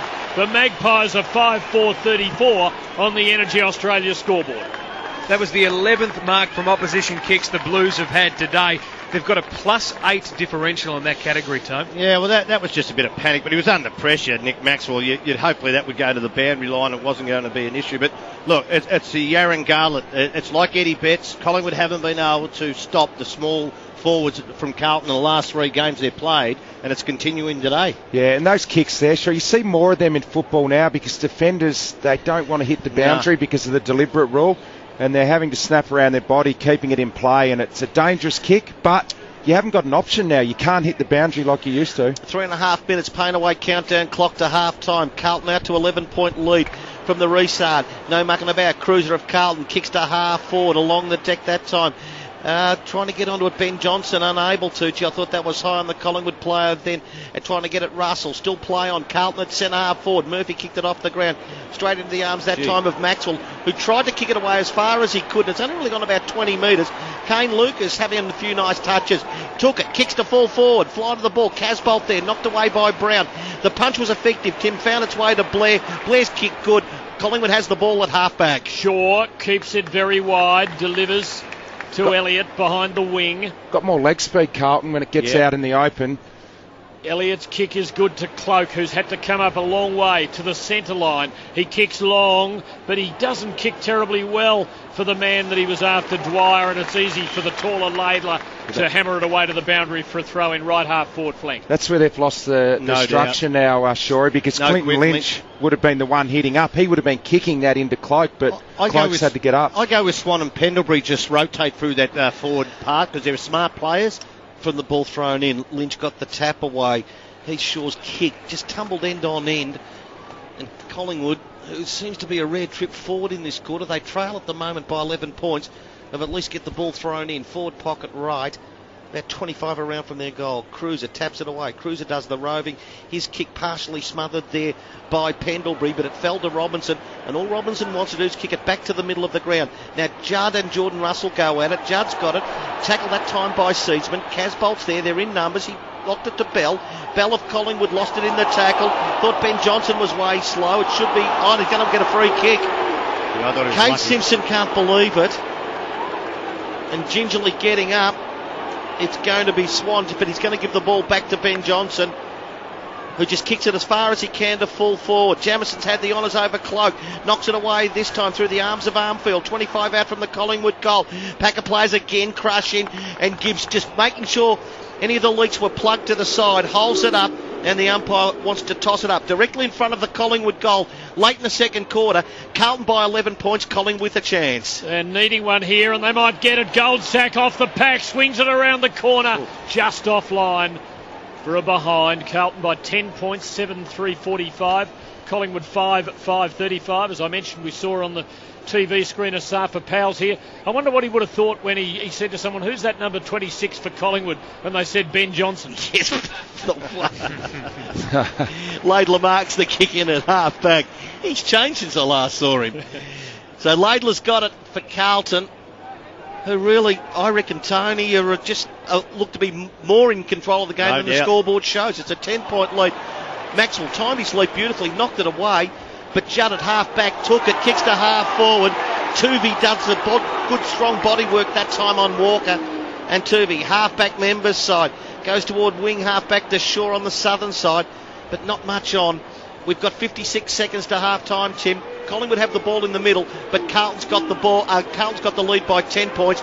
Jordan Russell has it for the Pies. And gets some hoots from the Carlton fans. The former first-round draft pick for Carlton. His kick into the 50, slides to the back. That's dangerous for the defending team. Sidebottom's got it near the boundary, steers it back inboard. Yaron got back, dropped a mark. Perhaps he should have taken, but Carlton get a free. They get off the hook, and they should be able to protect their lead now.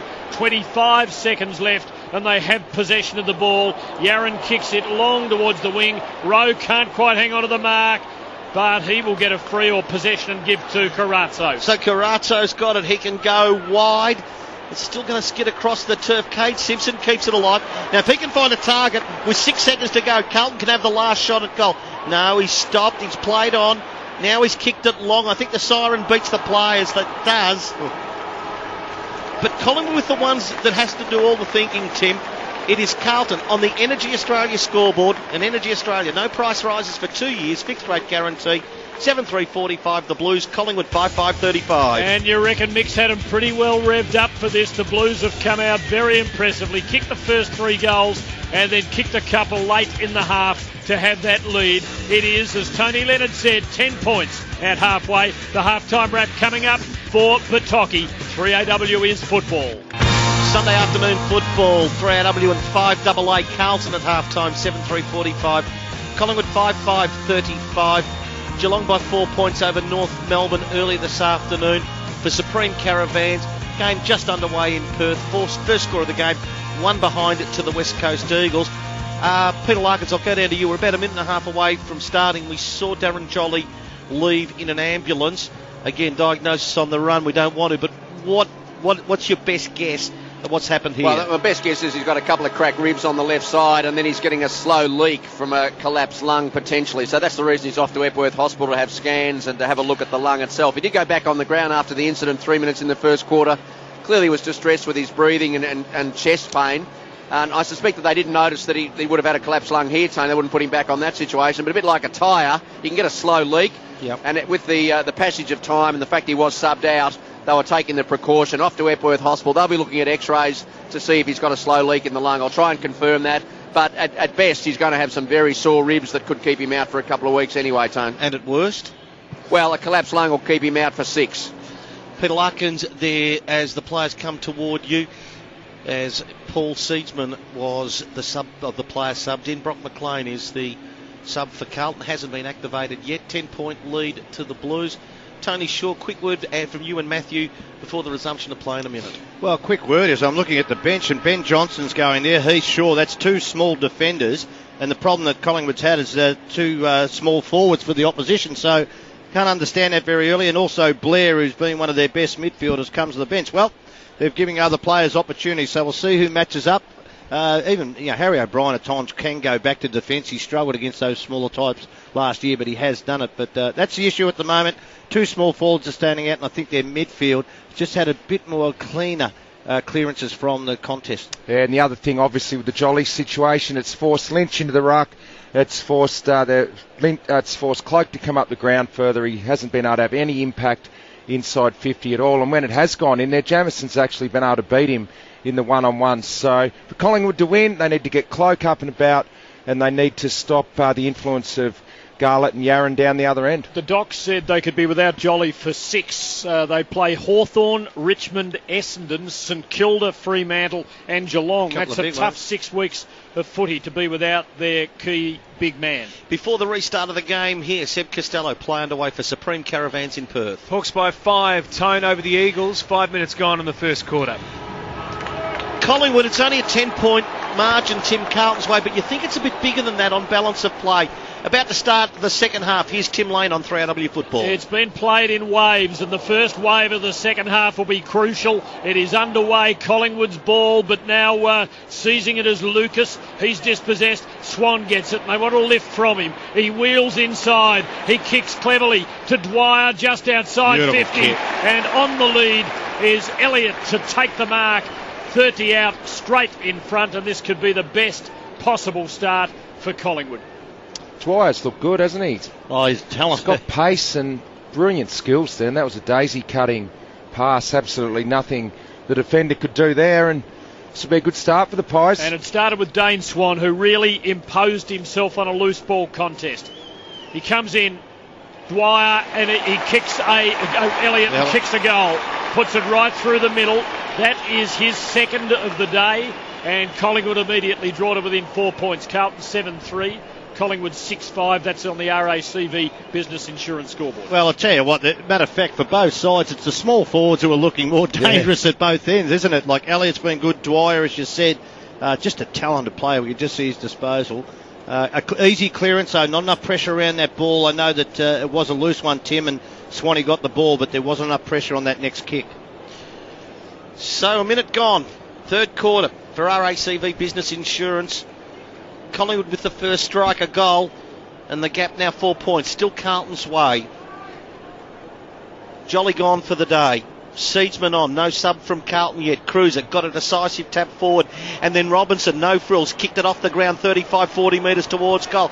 Oh, coming through at pace, Yarran, left foot snap around the body, bouncing towards goal. Mark Murphy's there, pursued that time by Maxwell. Murphy got it high, I thought.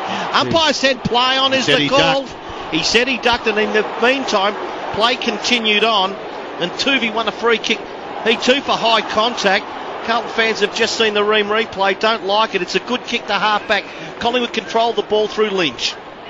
He gives to Clark, and he gives to the running Seedsman, who pumps a hand pass into the middle, side bottom, an overhead hand pass is good to Dwyer. Drew tacklers, gave to Seedsman, back towards Dwyer, missed him. McCaffrey's got it. He gives to Sinclair, who snaps wildly, very wildly. It's missed the right behind post by 30 metres.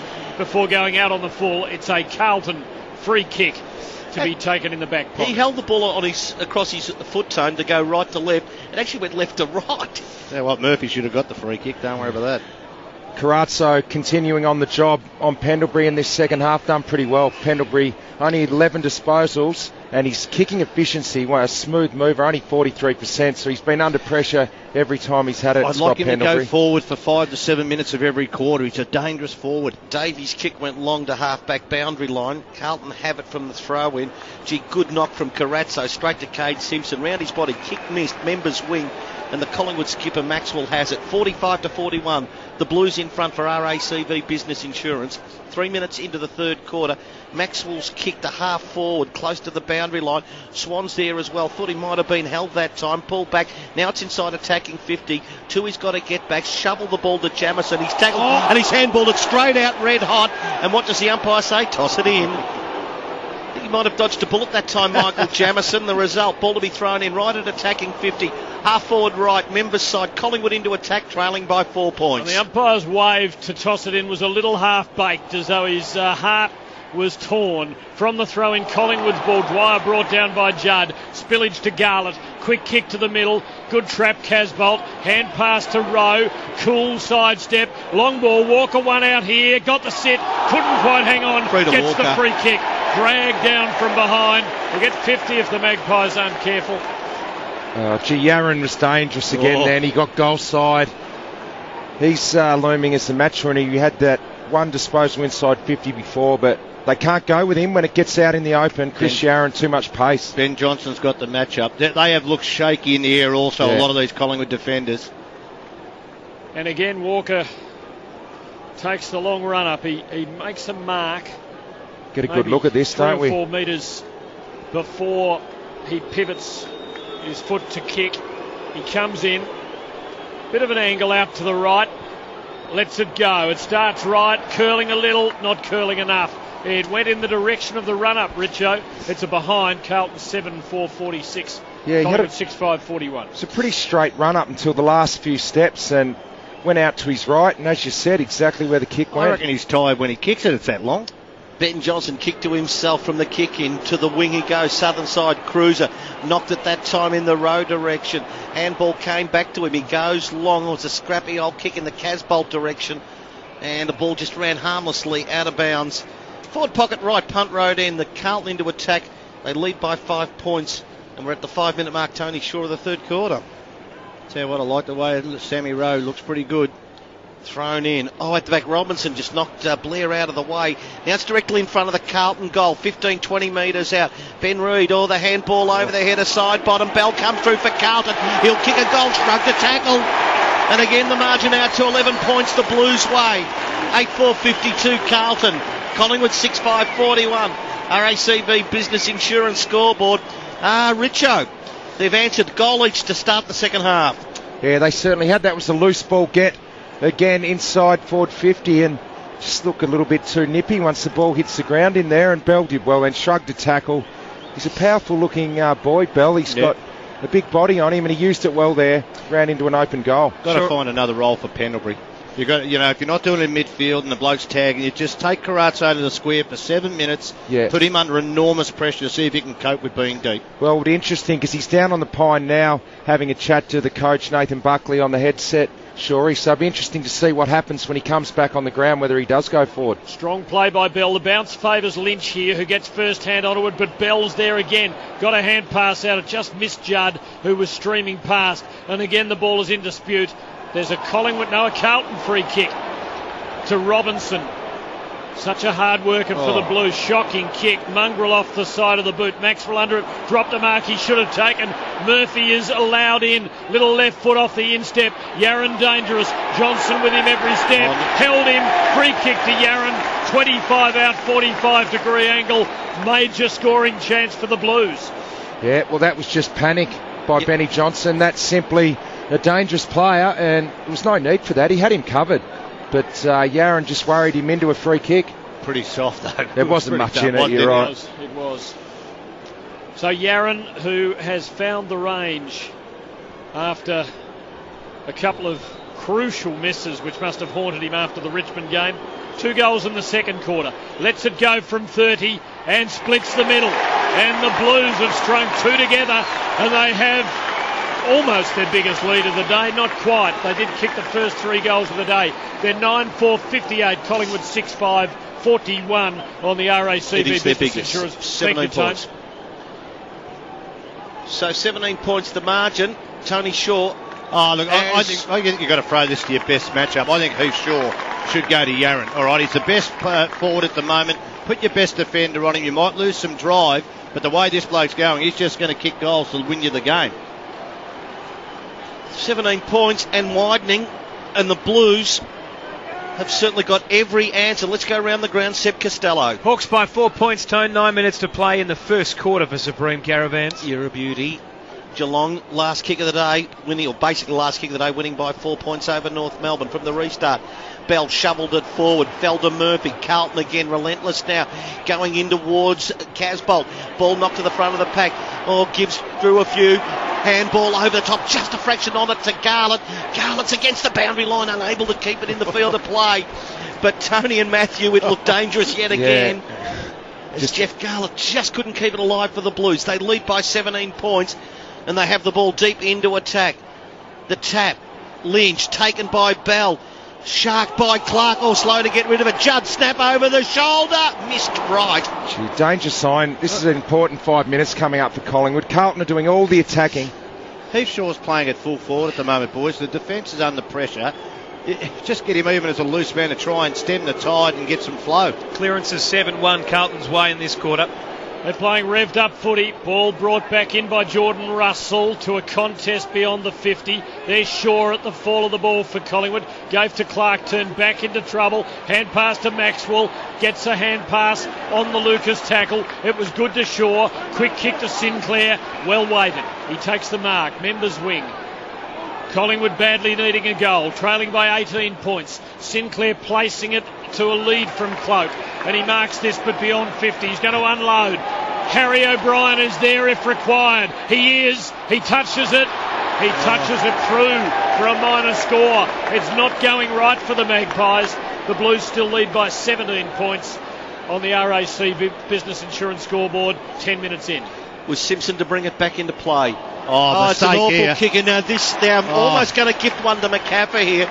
The kick from Simpson only travelled 30 metres, and it was McCaffer able to take the intercept mark. Jeez. And he's only, Matthew, 35 metres out slide angle. But it's still a pressure kick. They trail by 17 points, Collingwood.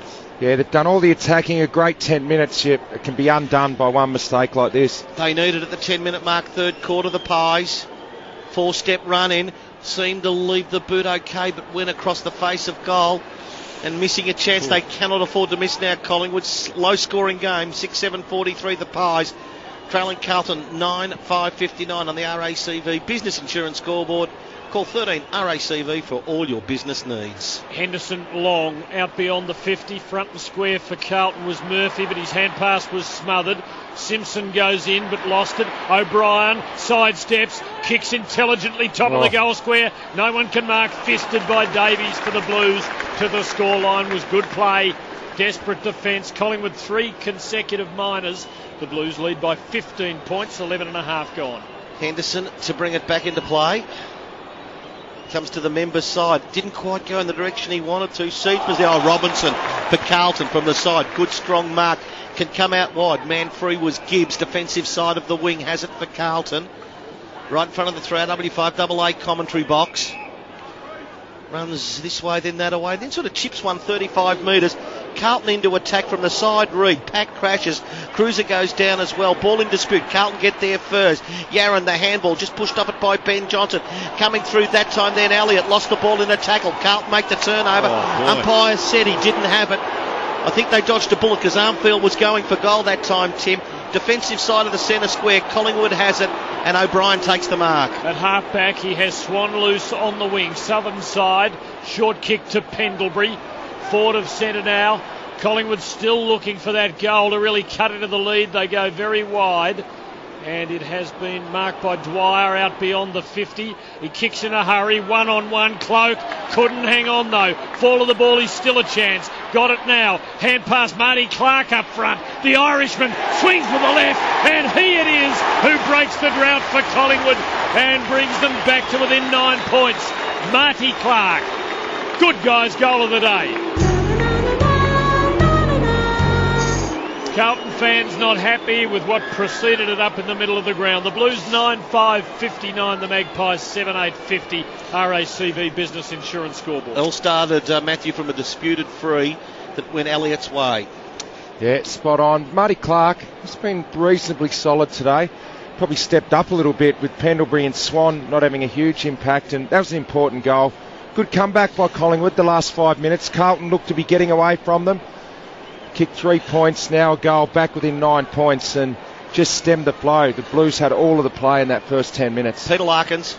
Yeah, Michael Jamieson in trouble down the race with the Carlton doctor. I thought he was limping when he went through. Haven't seen an incident, but he's off the ground at the moment. He was on Cloak. Cruiser got the tap. Murphy a little kick forward, but it ricocheted back to Sinclair, whose handball went to Tuvey. Spirals one to half forward, southern side. Dwyer comes in. Blair there as well. Now he just does a little circle, now brings the left foot kick around his body, too much on it for Shaw. On Laidlaw went the punch and missed. Tight angle shot, can Heath Shaw deliver? Yes he can! Oh, that was pressure from Heath Shaw, and from a tight angle, he brings the Pies to within 3 points. 8-8-56 the Pies. The Blues 9-5-59 on the RACV Business Insurance scoreboard. Well, that's why Nathan Buckley's a coach and I'm sitting up here, because I thought this bloke had to go back, but they've started to win some ascendancy around the contest. Some lucky ones that you called, Tone. A couple of lucky free kicks.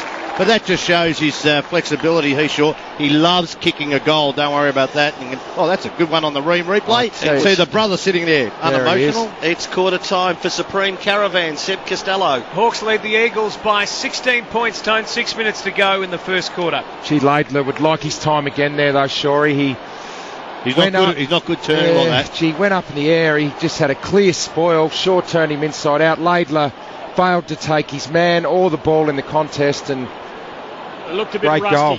Cruiser, a big hammering knock for Carlton, almost to the 50 at the centre bounce. Murphy's got it, ran into trouble, gave to Judd, swinging left foot, kicked it within 30. No one able to mark, fall of the ball. Garland had a go, so did Robinson. Magpies hold firm. Out the back door it comes to the big Q. Lynch kicks to the 50, finds Swan. Starting to link up a bit for Collingwood here. The Magpies have pulled back from 3 goals down to be within 3 points. 15 gone on the paint away clock. Short to side bottom. 59 to 56.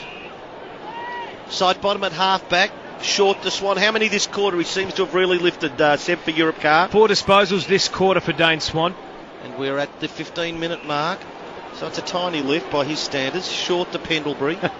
Just Pendlebury's second touch. Just cannot shake Carazzo, doing a good job. At half back.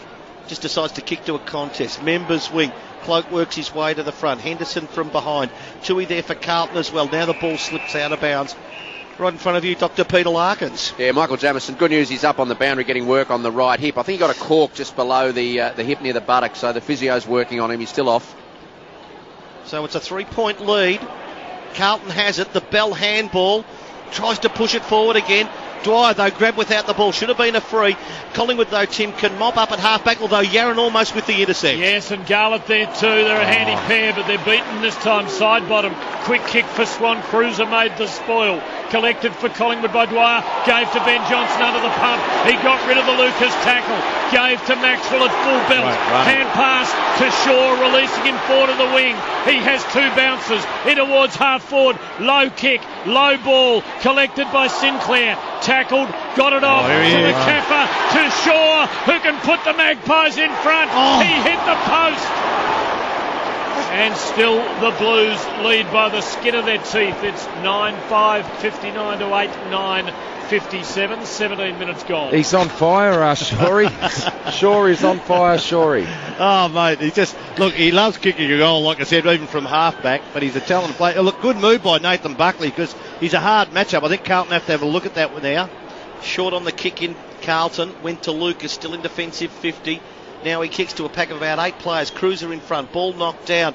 Carazzo shovels it. Walker tackled by Jordan Russell, going nowhere. Surely the umpire to come in, separate the players. In what is a Butte game, Carlton looked like when they ran 17 points in front after a Yaron goal that they might just be pulling away from Collingwood. All credit to the Pies.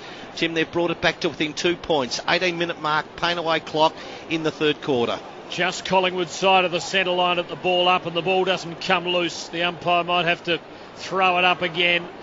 He's letting it go and hoping, and it's still not coming out. Now it might. Yaron squirting a hand pass to Cruiser. Deft footwork by the big man. And a lovely kick to Garland. Running for him is Rowe. Can he get to the drop? He can. And he takes the mark at the second or third attempt as it bobbled out first time. He's 35 out straight in front. And Sam Rowe should stretch Carlton's lead as for Supreme Caravans. Seb early in the second term in Perth. Yeah, the Hawks leading the Eagles by 22 points. Tim with 4 minutes to play in the first quarter, but he's got 2 for Supreme Caravans. Rowe has been impressive. And Carlton fans will think he's a whole lot more impressive if he can drive this right between the big sticks. He comes in and from 40, he does precisely that. Beautifully done. His first goal in the big time. And his teammates come in and congratulate him. And what a journey it's been. Carlton 10-5, 65. Lead Collingwood 8-9, 57. 19 minutes third term. There's a nice finish by Rowe's first goal in league footy. It's been a massive journey for him, we all know, of his battles last year, and it took his time. He was on a Sydney's list for a while, then went to the SANFL, spent 4 years there, and then over to the Blues, and great to see him out there. Good quarter for him too. No Blues had more disposals than Sam Rowe this quarter with 4. 8-point margin. 19-minute mark, third quarter. Carlton 65, Collingwood 57. Nick Maxwell in the ruck, boys. Let's see how he goes. It's a good bounce. I don't like it. Cruiser ran straight at him. He tapped it straight to Judd, whose handball went over the top to Bell. Bounce eluded him. Cleaned up by Collingwood. Goalsack gave it to Pendlebury. Moves on to the right boot. Kicks toward half forward. Running hard. Cloak on the bounce. Traps it. Drew a player. Handball missed Goalsack. In support though is Lynch. He's going to have to get rid of it quickly. He does. Pendlebury kept running. The pass to the feet of that time to Sinclair. 40 metres out. Collingwood into attack. Laidler can't pick the ball out. Now it comes out to Sinclair. Underground handball missed. Jamison at Carlton cleans up. Kept his head. Got it to Robinson. Hurries a left foot kick back towards the wing. But in a matter of moments it's coming back because Collingwood's Russell's got the ball. Public enemy number one for Carlton fans because he used to wear the navy blue. He squirts at the Goldsack between wing and half forward, hugs the boundary, Cloak's there on the lead, and he's got it on his chest. 30 out, tight angle, right flank near the boundary, and I've got him down for just one behind for the day. Seb, how does that stack up on the Europe cardboard? That is what I have as... No, I don't think I've got him for anything. Well, here. I gave him a behind for a shot earlier. No, Came off Harry not credited. O'Brien and went through. Not so credited. They probably gave it rushed. He kicks from near the boundary. That is across the face. And now he has a behind. Carlton 65, Collingwood 58. So 7 points in it, 21 minutes gone. The big thing about that, though, he got off Michael Jamison. I don't know whether Jamison, Doc said he had a sore leg or a hip. He couldn't go with him then, and he's been with him all day. So Tui to bring it back into play for Carlton. High and long. Pendlebury from the side. Knocked forward by Cruiser at halfback. Just a little kick off the deck. Wins 15 metres and it was good. Went to Simpson. Handball to Murphy. Tells Bell to shepherd him and that's what he does. And the Carlton skipper has two bounces.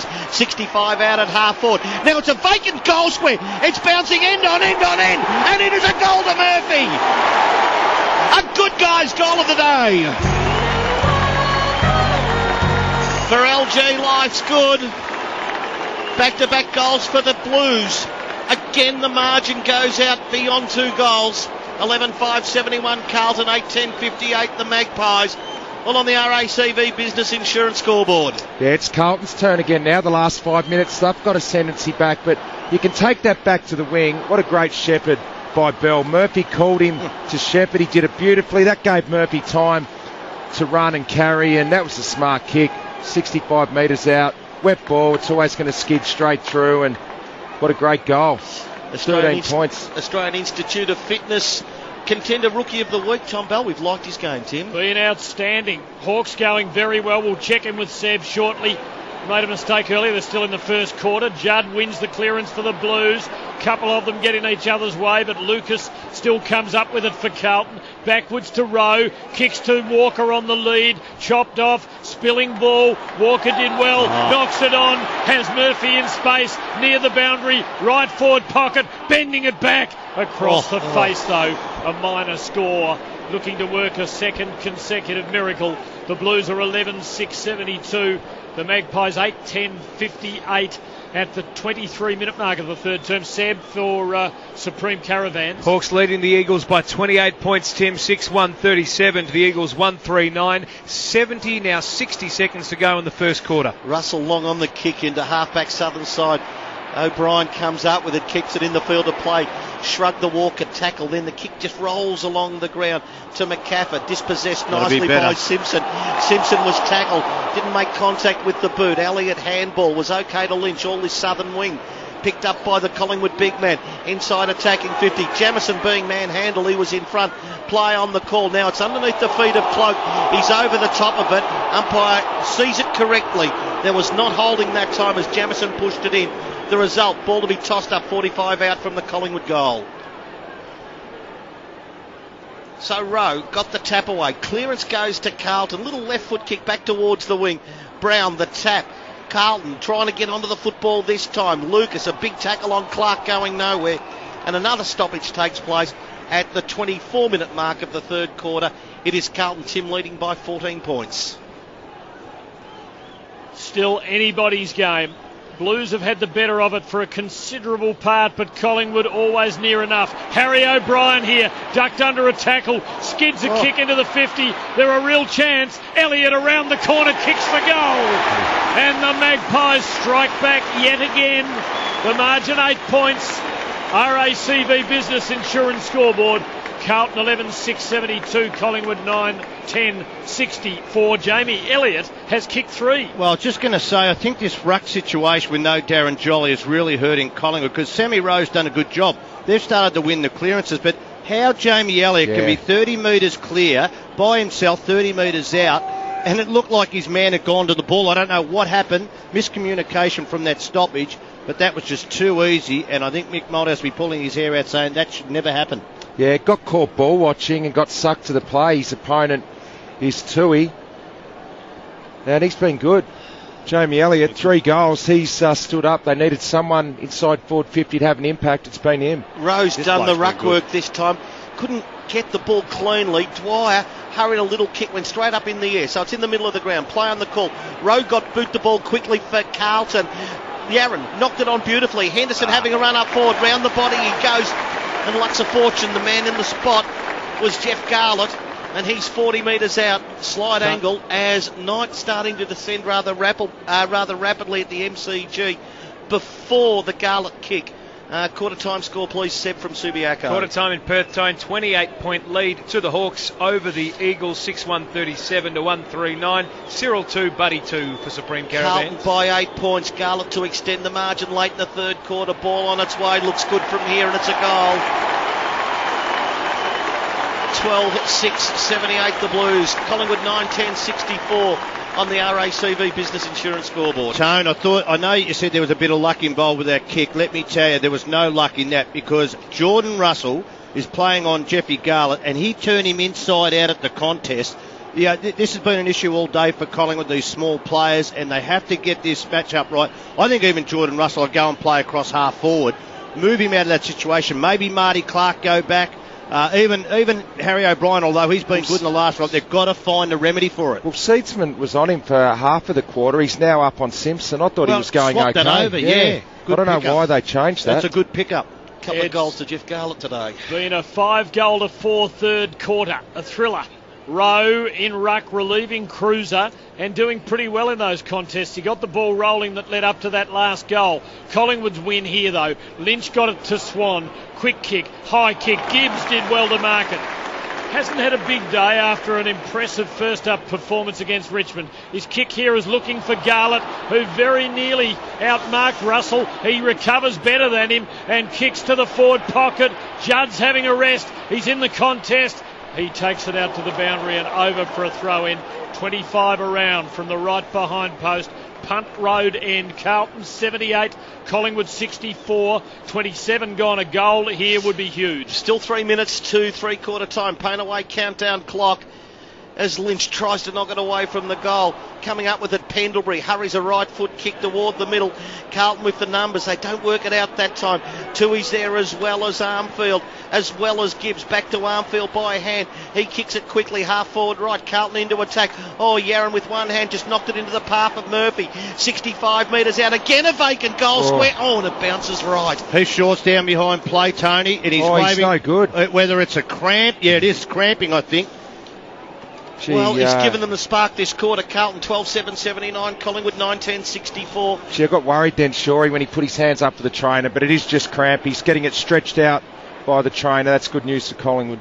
Harry O'Brien slipping loose, receiving the kick in and delivering to Lynch. High at half back, southern side, and he has Dwyer loose and finds him. Bit easy this release from Collingwood. From full-back to the wing, under no pressure. Dwyer comes inside and kicks long into the 50.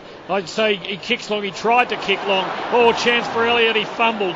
Bootsma for Carlton. Got a hand pass and then a little deflection. But it's the Magpies' ball. Dwyer got it to Goldsack. Lines them up and kicks a goal. And the Magpies pull one back. Smart. And the margin is just 9 points once again.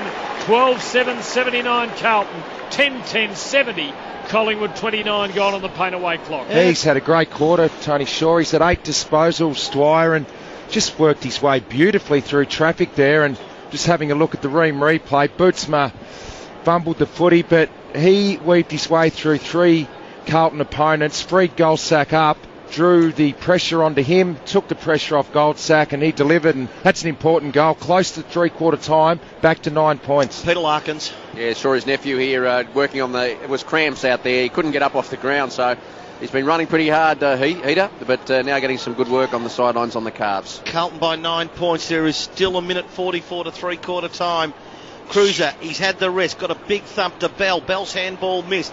Taken by Dwyer, tried to shovel the ball to Swan. They've turned it over Collingwood because Cruiser picks it up. To full forward it goes. Oh, Yaron. He and Garlett, you're right, boys. They have got that Collingwood defence absolutely spooked. Well, they're the match winners. We said it at half-time. We said it early. These are the guys that are going to win the game. For Carlton, they haven't got any key forwards to stand up. It's been Walker, then it was Garlett in the second quarter and Yaron, and both of them are having an impact again this quarter. 30 metres out, slide angle to the punt road end. They lead by 9 points, Carlton. Yaron for his fourth goal. Should goal from here. He's pushed it a little right, hit the post. Well, maybe evens up the Heath Shaw one before. It's a 10-point margin, as it was at half-time, Tim. 12-8-80 Carlton, 10 points over Collingwood, 10-10-70. 31 minutes gone, third quarter, RACV, Business Insurance Scoreboard. Don't know whether Chris Yaron likes this end. The Magpies bring it in. Walker should mark it. Blow down, couldn't quite hang on. McCaffrey gets his body over the ball. He's gang tackled. He's holding it in. There'll be a ball up. 75 from Carlton's goal. About 3 minutes ago, Carlton were attacking for a 21-point lead. The Magpies, though, gold on the rebound. It's right now 10 points into the last minute of the third term from the restart. Another pack, another ball up, and the clock ticks towards 30 seconds. Umpire McInerney tosses it up. 65 out from the Blues goal. Harry O'Brien's got it. Got rid of one tackler, not the second. Carlton fans wanting ball. They don't get it. Lucas soccers it clear out towards the boundary. Simpson first there, brought down. Has another go. Got it. But his kick's off the side of the boot. And that will be that for the Blues, you would think, as the clock ticks to 17 seconds. Collingwood free kick in the back pocket to Swan. Score second quarter, please, for Supreme Caravan. Second quarter, seconds, Old Tone. Still the Hawks by 28 points over the Eagles. It's a 10-point lead to Carlton. The Swan kick was marked by Cruiser on the boundary line. Got 13 seconds. Should move it on quickly. Need a mark here. And he's just gone long, hoping for someone for Carlton to take a grab late. Ball knocked away by Reid. They should get out of it now, Collingwood. It fell to O'Brien. Handball went to Swan. He'll deliver it. It's okay. But a three-quarter time, Tim. 12-8-80 Carlton. Collingwood 10-10-70. Third quarter for RACV Business Insurance. And nothing changed. They kicked 5 goals, 5 apiece. It was full of entertainment. It's Carlton and Collingwood, but this has been a sparkling affair. The Blues by 10 points at the last change on the RACV Business Insurance Scoreboard. 3AW is football. 10-point lead. Carlton has it three-quarter time. 12-8-80 to Collingwood, 10-10-70. More interest on the benches, though, Dr. Peter Larkins. Yeah, three-quarter time, 94 interchanges to the Pies, 92 to Carlton. Matthew Cruiser still down the race. Went down with a doctor at the start of three-quarter time. The doctor came up very quickly, so there wasn't much going on down there, but didn't seem to be limping. But Cruiser still was down there, and the other person of interest was Michael Jamieson, still having a lot of a treatment on the right hip. But Brock McLean still got fresh legs in the green vest. No sub-action for Carlton, of course, and Darren Jolly in hospital with suspected rim and possible lung damage for Collingwood. Still plenty to play for. 1 quarter left. It's been a beauty. Seb Costello. Carlton has a 10-point lead at three-quarter time. What does the Europcar stat sheet say? Well, they're getting the first possession out of the clearances, Tone, 15-6. They're winning the contested possession +8. Hit-outs. It's unfortunate for Carlton if Matty Cruiser's got an issue because he's dominating with 25 hit-outs and a number of clearances himself. In terms of major disposal winners for the Collingwood Football Club, 19 to Heath Shaw, 18 to Dwyer, who had 9 in that quarter. He was particularly good. Meanwhile, around the grounds, the Hawks lead the Eagles by 39 points 5 minutes into the second quarter. Oh, it's shaping up as a beauty here. You felt like Carlton have really had the better of play. Collingwood have had more disposal, but you just felt that Carlton were more dangerous. They look more dangerous inside 50, that's for sure. And for Collingwood to win this game, I think they need to try and get a lift out of Pendlebury in this last quarter, who's been on Carazzo. Could Cloak stand up? He needs to take a couple of contested marks, but it's the same theme that we've been talking about all day. If Yaron and Garlett can remain dangerous inside 50 and they can get the ball in there, you feel that Carlton may be able to go on with this. have a look at the body language of both groups, Tony. I don't think Collingwood could have been crammed in any title listening to Nathan Buckley, and when Mick was speaking, I don't think anyone bothered to breathe in the Carlton camp. No, look, there's a lot of, not a lot on the line. It's still a big year, but you want to win just because of this being such a big game. Look, I think the ruck issue is wearing Collingwood down. Quinton Lynch's inability to go forward has really hurt Collingwood. It's been the smalls. The smalls have been fantastic. Dwyer and Elliott up forward for Collingwood, and then you've got Garlett and Yaron. I agree. I think Carlton just getting across the line a little bit more. A couple of Collingwood players. Sinclair looks like he's cramping up. Heath Shaw's cramped up. So there's some issues coming into this last quarter. But you're right, Pendlebury, he needs to lift. He's a leader at this club, and Carazzo's had the best of it. Does anyone in the booth think Collingwood can overcome the 10-point deficit? They can. They definitely can. I'll rephrase the question. Anyone think Collingwood will overcome the deficit? I don't think so at this stage. I think Carlton have been the better team all day, and I'll stick with them. Got Larkins before the start. Yeah, Cruiser will start in the middle, so he is going to take this ruck contest. Jeffy Garlett on the bench getting massage on the legs. Was an umpiring interchange, I noticed. Doc's got Jeffrey out. Awkward in the swirling breeze. Goldsack had it, he was tackled, he wrestles it out over the boundary line. Throw in 30 around, Collingwood attacking to the punt road end. Earlier today, Geelong by 4 points. Seb Hawthorn well on top in Perth. Comfortable tone, 31-point lead over the Eagles with 13 minutes to play in the second. Collingwood deep into attack, trail by 9 points from the throw-in. Bell of Carlton, handball missed. Pendlebury against the boundary line. Drew a man, clever play to Sinclair for a Collingwood goal. Right hand. There you go. He's the man, Pendlebury. Drew the man, Sinclair goals, 11-11-77 Collingwood. Carlton 12-8-80 on the Foxtel scoreboard. Well, if he can get quality touches like that, he did that beautifully, Scott Pendlebury. Hemmed up against the boundary line. He didn't panic, he waited. He drew the opposition towards him and then just put it on a plate for Sinclair to finish. But Bell just thought he had more time in back 50. McLean's on. Doc, yep, sub's been called. Yeah, Jeremy Laidler has come off and had the red vest coming back a little bit underdone. So he's in. And Brock McLean, I noticed the last person that Mick Moldhouse spoke to before he went up to the coach's box was Brock McLean. He's gone straight into this centre bounce. Obviously, they want to get some midfield drive out of him. Yeah, Laidler showing rust again there when he coughed the ball up. And it ultimately produced a Collingwood goal. The Blues lead by half a kick. Swan gets it out of the middle for the Magpies. A scrubber to Dwyer. Hand pass to Blair. Tied up by Armfield. Picked up by Sinclair for Collingwood. He's gang tackled. Prized out by the Blues. But Shaw's got it in the middle. Pulled off his kick. Russell picks it up. Gives to side bottom. Clever little sideways off the instep to O'Brien. Quick dab forward to Dwyer. Overcommitting himself for Carlton was Davies. Dwyer puts it into the 50. It is with Swan, who swings to the top of the goal square. Cloak couldn't hang on, but he got the arm chop. Play on called. A goal to Collingwood. Kick was it by Blair. He puts the Magpies in front. 4 minutes into the last quarter. Collingwood 12-11. Carlton 12-8. On the Foxtel scoreboard. Well, we talked at three-quarter time. They need a lift out of Pendlebury. He set up one goal. A lift out of Cloak. Didn't mark the football then, but drew the free kick. Would have kicked the goal anyway. They played on with the advantage.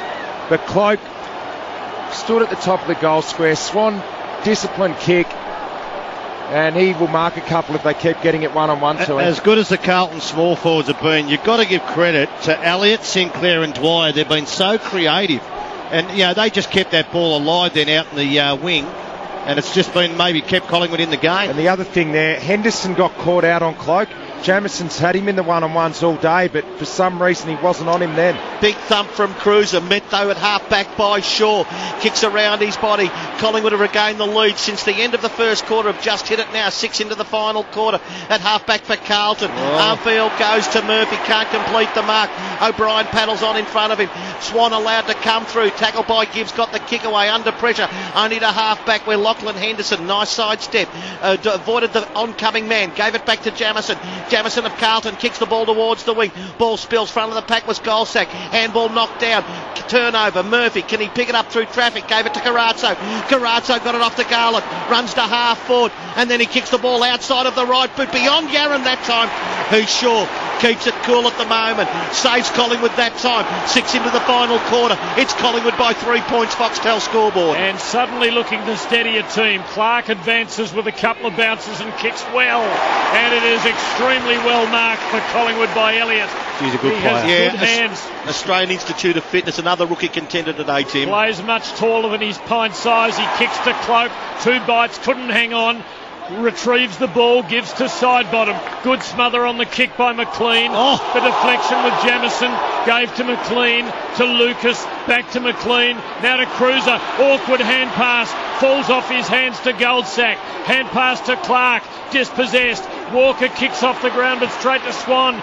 Collingwood back into attack. Swan's kick a little aimless. Murphy getting back. The line's his friend and he takes it over. Collingwood fans, They don't know the rule. not happy, but no support from the umpire. Minor score.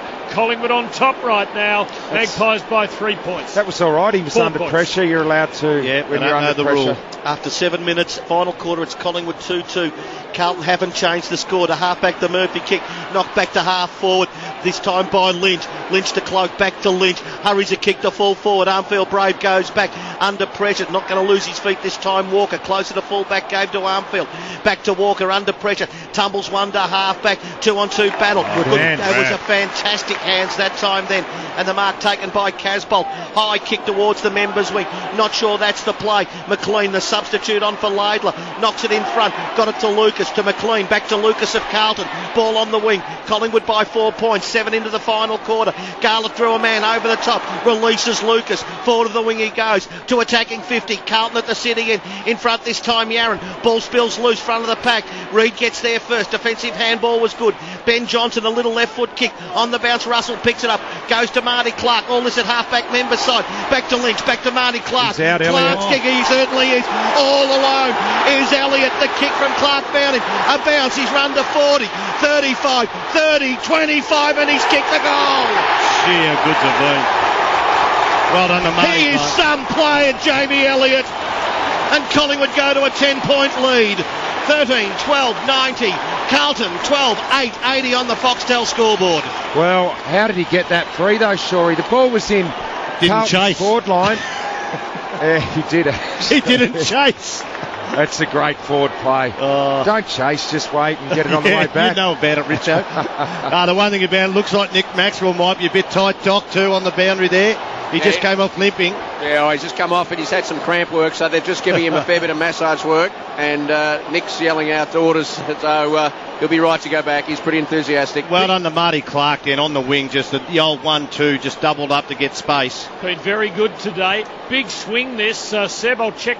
Was it 5 unanswered by Collingwood? They were 3 goals down. They lead by 10 points right now and they're 4 playing like unanswered, winners. Swan wins it out of the middle. He's lifted. Wide ball. Jamison attacked it. Overran it. O'Brien seizes the moment. Kicks forward. Kicks well. Chest mark dropped by Elliott. Picked up by Dwyer. Gives to O'Brien. Dispossessed. Picked up for Carlton by Armfield. Desperate times for the Blues. A hand pass to Bell. Swings it that's a clear off panic half kick. back out near the boundary. The umpire has a look and says deliberate. It's a free kick to Collingwood, and it is all Collingwood at the moment. Swan chips inside to McCaffer, who kicks long. It'll land 20 out. Cloak there. Row up with the fist. been And good. it slides off his knuckles to the boundary. Throw in right forward pocket for the Pies. Seb, inside 50s, final quarter after 9 minutes for Europcar. 8 Collingwood, 3 Carlton. 10-point lead to the Pies, and they've got a deep forward pocket punt road in. Rowe does the ruck work off the deck. The kick off the ground. Coming through, was that Swan who was coming through? He's short. Shaw. So one behind results, 11 points, 13-13, 91. Foxtel scoreboard.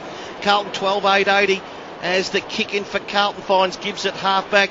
Score around the grounds for Supreme Caravans, please. Hawthorn leading the Eagles by 38 points, time with 8 minutes to play in the second. And a little error, a lapse of concentration by side bottom. He'd intercepted the kick, but then he dropped it onto his boot, Tim, out on the full.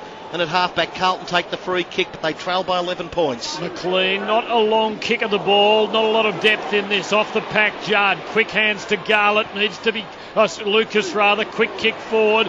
Cruiser though has 2 to beat and they're quicker than he is on the ground. Garlett arrived and almost stole it off Reed's boot. Reid gets it back, goes to Tuvey. Desperate smother by Gibbs and rebounded to Reid. Tackled.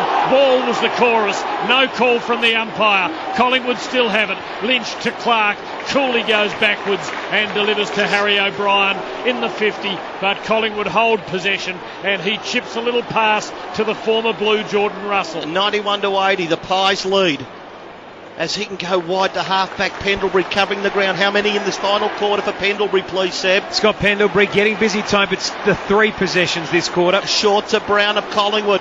The kick's all right. Nice grab by McCaffrey on the wing. The pass, it's bounced off Heath Shaw's arm. Walker came through, knocked it to Murphy. Handball was good, found Cruiser. 2 men wide. City side, the southern wing. Got it off to Carazzo. He's just going to tumble one, and it's going toward the boundary line. No, Garlett, can he keep it alive? He does. Leads O'Brien to the ball. Garlett deep to the forward pocket, round the body, bouncing. It's there! That is unbelievable! A good guy's goal of the day! It's as if everyone had stopped, and the Garlett snap out of nothing gives Carlton 13-8-86. Collingwood 13-13-91 on the Foxtel scoreboard. Oh, you're right, everyone stopped. I reckon Harry O'Brien nearly stopped. I think he thought it was going to go out of bounds. It didn't. Probably not enough intensity there. It's a fantastic. He was outside 50 around the body from the boundary line. 3 to Garlett, 3 to Yarran, 3 to Walker for the Blues, 4 to Elliott for Collingwood, a couple each to Blair and Sinclair, and it is game on. Carlton back within 5 points, 12 and a half gone. Collingwood looking for a second win. Carlton looking to open their account and avoid starting the season with 2 straight losses. Horrible bounce by Shane McInerney. He calls for it back. While we have it around the grounds for Supreme Caravans. Hawks now leading the Eagles by 32 points, Tone, with 7 minutes to play. Make that 26. The Eagles have just kicked a goal. Ball thrown up. McLean, the sub out of the middle for the Blues. A high ball is a poor kick. Robinson arrived for Carlton to make the spoil. Spillage with Clark for Collingwood. Just thrust it forward to nobody. Judd's got it to McLean, who's helping lift Carlton. Gives to Bell, now to Tui. Quick kick wide for Simpson. Still just 4 to the wing, but the Blues lifting now under pressure. Long ball, Cruiser there, big pack, no one can mark. Carazzo, bounce elusive for him. Pendlebury slips into a tackle, draws it high, comes up with a free kick at halfback for Collingwood. The Pies 91, the Blues 86. 13 and a half gone on the paint away clock. Pendlebury goes short. I'm not sure about the kick. It's come off though. And Elliott, what a brilliant game the youngsters had today. Short to Blair. Ball at halfback member side. He's going to go short again. It's okay. Lynch. He's been big this last quarter. Lynch. He has, Richo. 7 disposals, 3 contested possessions. He goes for Cloak on the lead. A metre in front of Jamison, able to complete the mark. No 50 on there. You know what? This Mick Molesby sitting in the box saying, I taught him this. Kicking down the boundary line. Cloak's kick 50 metres to within 30 of the Collingwood goal. Knocked away by Henderson. Front of the back, Shaw to Elliott. Has to hurry a kick through into the pocket to Swan. In front of the Tui that time. And has taken it for Collingwood. 20 metres out is Dane Swan on a 45-degree angle. Elliott's been good. He presented up here to half-back, which started that whole play. It was slacked by Bryce Gibbs, actually. Let Elliott lead into it. And then he's got involved inside forward 50 and gets the kick around to Swan. He's been huge, Jamie Elliott. Probably the best game just about I've seen him play. Collingwood by 5 points. We're at the 15-minute mark, final quarter. Dane Swan, quite by his standards, can give the Pies some breathing space. Ball on its way. He's given them the breathing space. 14-13-97. Carlton 13-8-86. Foxtel scoreboard. 84,247 have come here today, Matthew. Yeah. And what a fantastic comeback by Collingwood, but the game far from won. No, it's still plenty in this game. Sure, you've obviously seen a lot of the Pies. Is it Elliott's best game today? Oh, yeah, close enough. Look, as I said before the game, he's such a talent. He can mark above his head. He's a hard matchup, super quick, and they just love him down there. But I've been really wrapped in Dwight. You're right, Quinton Lynch's last quarter, he has really just stood up here. He is out on his feet. Now, Cruiser needs to lift for Carlton in this last 10 minutes of play to give him some impetus around these contests. Well, he's basically been one out, Quinton Lynch, from early in the game when Jolly went off with the rib injury. Oh, another bad bounce. Favoured Cruiser gives Carlton a break here. Robinson a high ball into the 50. Rowe, Carlton's only chance. Collingwood had numbers.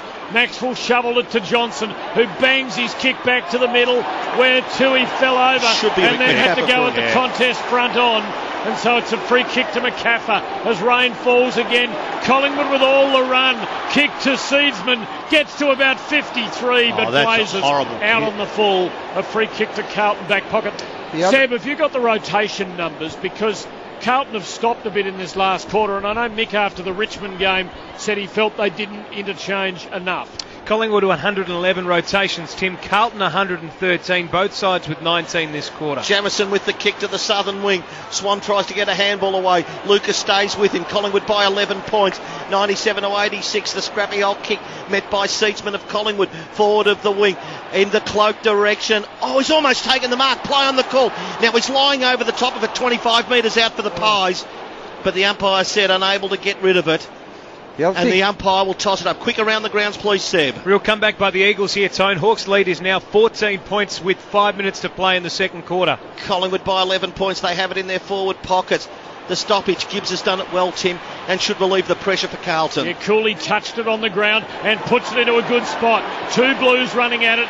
Yarran, the first of them, with noted pace. Runs forward. Kicks towards a lead from Lucas. One grab, 2, 3, 4. Wow. Completes the mark. It's Garlett, in fact, who's taken it between centre and half forward, goes backwards, brings it into the corridor to Davies. Still a long, long way from home. Low ball, placing it for Rowe, who's up, can't take the mark. Fall of the ball, it favours McLean. Hand pass to Simpson, away from goal to Garlett. 75 out, swinging kick. Collingwood with two big spoilers there. They hammer it to the boundary. Throw in Carlton's right forward pocket. The crowd posted at 84,247. They've got to grab one here, Carlton. They trail by 11 points. They're deep into attack. Cruiser knocks it to the very front. Now the ball just going harmlessly. Well, you can call it boot. You call it harmlessly, Tone. To the goal line. One behind the Carlton. 10 points. The lead to Collingwood on the Foxtel scoreboard. 14-13-97. Carlton 13-9-87. Fantastic finish that Eddie had earlier today when Geelong won by 4 points. We've got a similar wonderful finish today as the Pies bring it back in. Marty Clark's kick was long. Bell, no frills for Carlton, knocks it out of bounds. And the stoppage will be in Carlton's attacking half, but only barely. Just on Jamie Elliott, boys, easily the best game of his career in front of goal. 4 goals, beating his previous best of 3 against the Gold Coast last year. Blues footy, Judd swings it into the 50. No one able to mark. Spilling ball, all Collingwood. Blair kicks to the centre line. Kick. Almost a mark to the Magpies, but taken away from them by Walker. Gives to Jamison to Murphy. Threads the eye of the needle. Got between two tacklers. Kicks in towards the 50. No one able to mark. It fell into the corridor. Reed, though, covers for Collingwood. Gave to Swan. A rare fumble. Spilling ball picked up by Johnson for the Magpies. Pressured. Keeps his click in play just. But Simpson marks it for Carlton, who are coming again. He's 85 out on the flank. And he's gone long, right to the top of the square. Carlton deep into attack. Robinson there. Oh, he almost pulled in a big mark. 20 metres out, forward pocket, close to the boundary line. Collingwood with the ball. They've lost it. Johnson to Gibbs. Tackle. Handball free to Casbolt. The snap from Robinson off a step. He is going to miss right. And one behind results. 13-10-88 Carlton. Collingwood 14-13-97 as the Pies bring it back into play with the quick kick. It is effective too, and Sidebottom's got it at half-back for the Pies. With O'Brien running for him, and Sidebottom draws Armfield, the man on the mark, then gives to Harry, who kicks up the wing and beyond, and he sets up Seedsman, who's got it now. 60 out, doesn't try the run and the glory this time, gives a hand pass. It's that man Elliott. He's getting tackled, he's gone. Well, it's a Carlton free kick. Paul Seedsman's made a couple of really big blues here. He's a young player, but you just got to understand this is finals football here. Walker at half-back for the Blues. Who kicks to a contest on the wing. Collingwood with the numbers out there again. It was, Tone. Well, and Sidebottom effective again today. Took a nice mark. Collingwood's made use of the loose man a lot better in this last quarter. They've set up well. Short to O'Brien, allowed to run. He'll kick it to within 30 metres of the Collingwood goal. Cloak in front.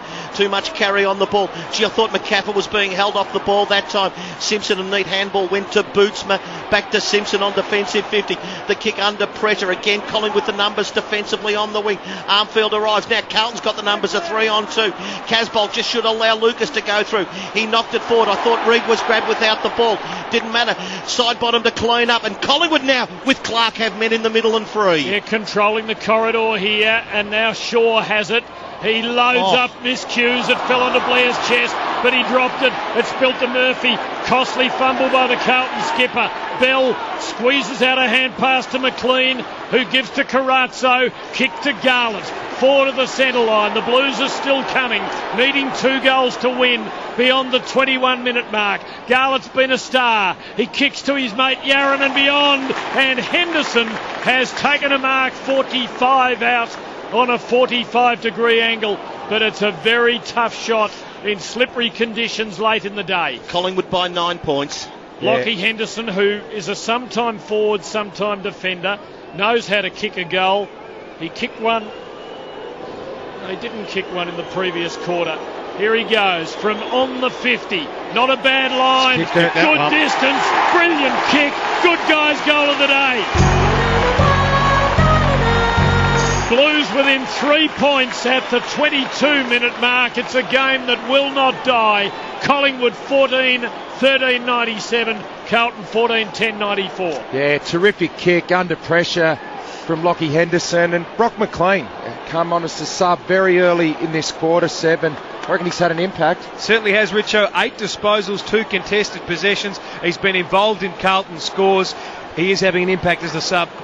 Tell you what, tired players though. Heath Shaw, very tight kick. Blair drops a chest mark. These players have put it all out here.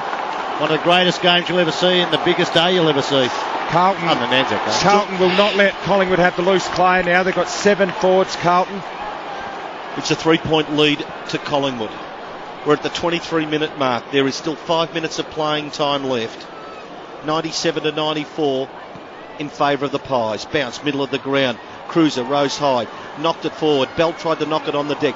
McLean, a little kick through. Well read though by side bottom of Collingwood. Hurries a kick to half forward and getting near the boundary line. Oh, Jamison stripped by Cloak.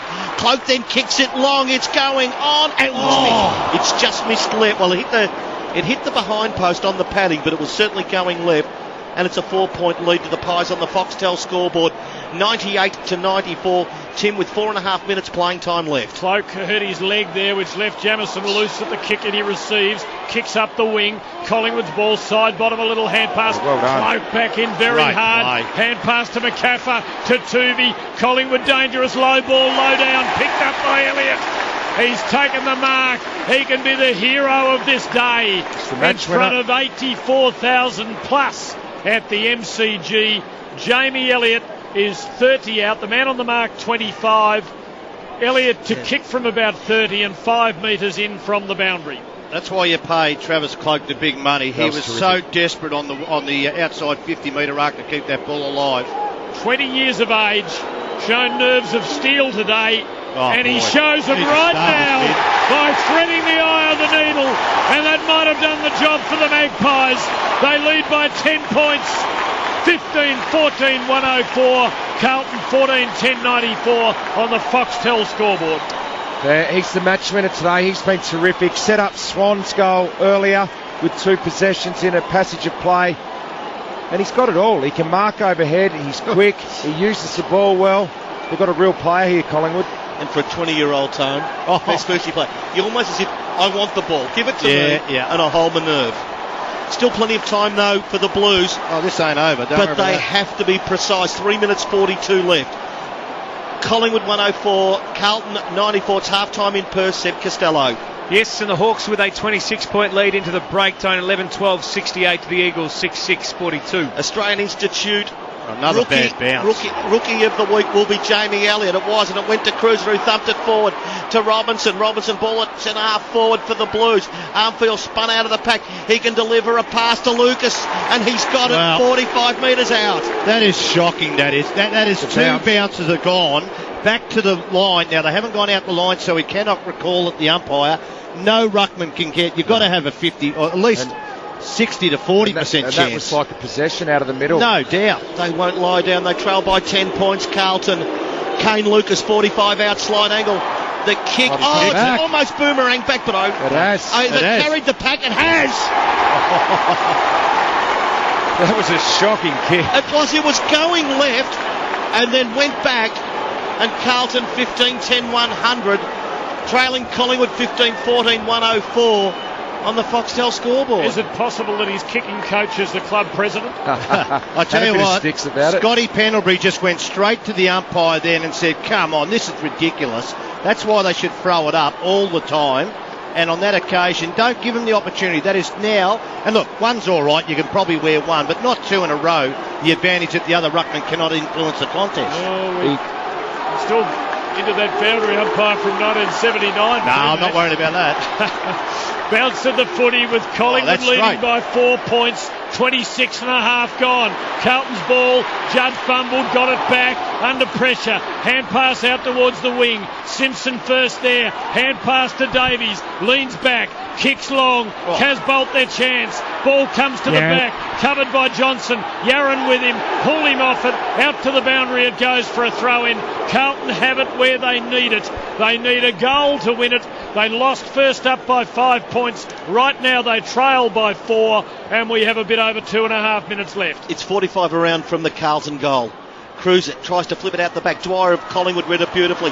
Straight to Maxwell, who kicks it 55, 60 metres away.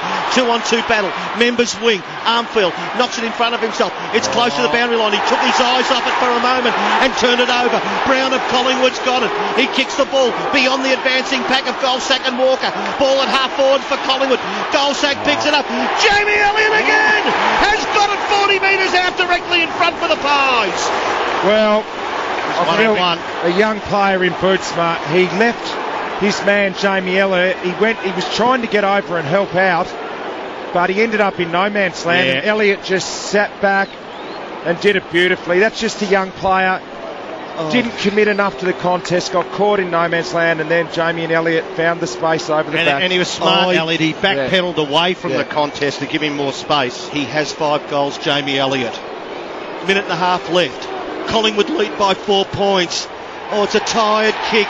It won't get the distance. No, one off hands, one behind. He was cramping before the kick, Tone. He just couldn't get the leverage. 15-15-105 Collingwood. Carlton 15-10-100. Tim, a minute 31 left. Walker plays on and kicks low in the Cruiser direction. Shaw did well, made the spoil. Carazzo for Carlton. Hand pass to Judd. They haven't got it free though. Judd towards Cruiser. They can't escape. Magpies hold it in. There'll be a ball up at Collingwood's 50 with the paint away countdown clock showing a minute 13 left. It's at Collingwood's end of the ground. They lead by 5 points. Umpire tosses the ball straight up. Third man up. Swan, third man up. Off the deck though, that time by Tui. It's coming back in a matter of moments. Who's sure? 25 out. Pendlebury the handball. Picked up that time by Elliott. Off the side bottom for a goal! Elliott again. And Pendlebury. Surely that is it. 16-15-111 Collingwood.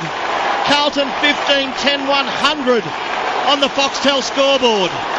Well, Scott Pendlebury got involved again. Elliott got involved. Hasn't had a huge day, Pendlebury, but important touches in this last quarter, and their big names have stood up. Travis Cloke's effort at ground level before created the goal for Elliott. Pendlebury gets involved there.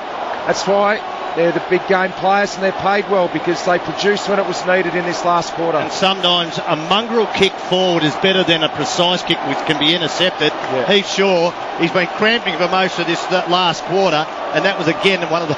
It was a mongrel off the foot. And don't let anyone tell you Collingwood haven't wanted to win this for their coach and against their old coach, and that the Blues haven't wanted to win it for theirs. It's been played with a grand final-like ferocity and passion. Side bottom's been from good. The ball up. Collingwood work it forward. Davies gets back for Carlton. A falling effort. Pendlebury steals it. He might run in and put the last little dob of icing on a big black and white cake. He runs it home. It's a good guy's winning goal of the day. The Magpies by 17 points with seconds left. 17-15, 117. Carlton 15-10, 100. But the margin really doesn't do justice to the evenness of this contest. A couple of late goals, but Pendlebury, 2 goal assists this quarter and a goal for himself, 7 disposals. Carazzo had him pretty much all day, but when it was needed, he's been able to stand up. Class comes to the top, doesn't it? And just the one thing about that Pendlebury, this bloke, he wants to be the captain of this club. He will be the next Collingwood captain, no doubt about that. How they've done it. They trail by 10 points at three-quarter time. And really, Carlton looked the better team. They've kicked 7 the Pies in the last quarter. What a win. They get another clearance off the deck. Lynch, a hero for Collingwood today. 20-metre kick met by Blair. Got it off to McCaffer. They're going wide again. Cloak and Jamison, what a battle it's been. Goal sack at their feet. Picks it up. Boy. Handball to Sinclair. His kick goes straight up in the air. But Collingwood have got it 20 metres out from their goal. Lucas with the flight of the ball. Takes the mark. He moves it sideways. They've given it their best shot, Carlton. But they will finish just short. Listen to Collingwood, this raw tone. it has been the most wonderful win today. And it is Collingwood winning today.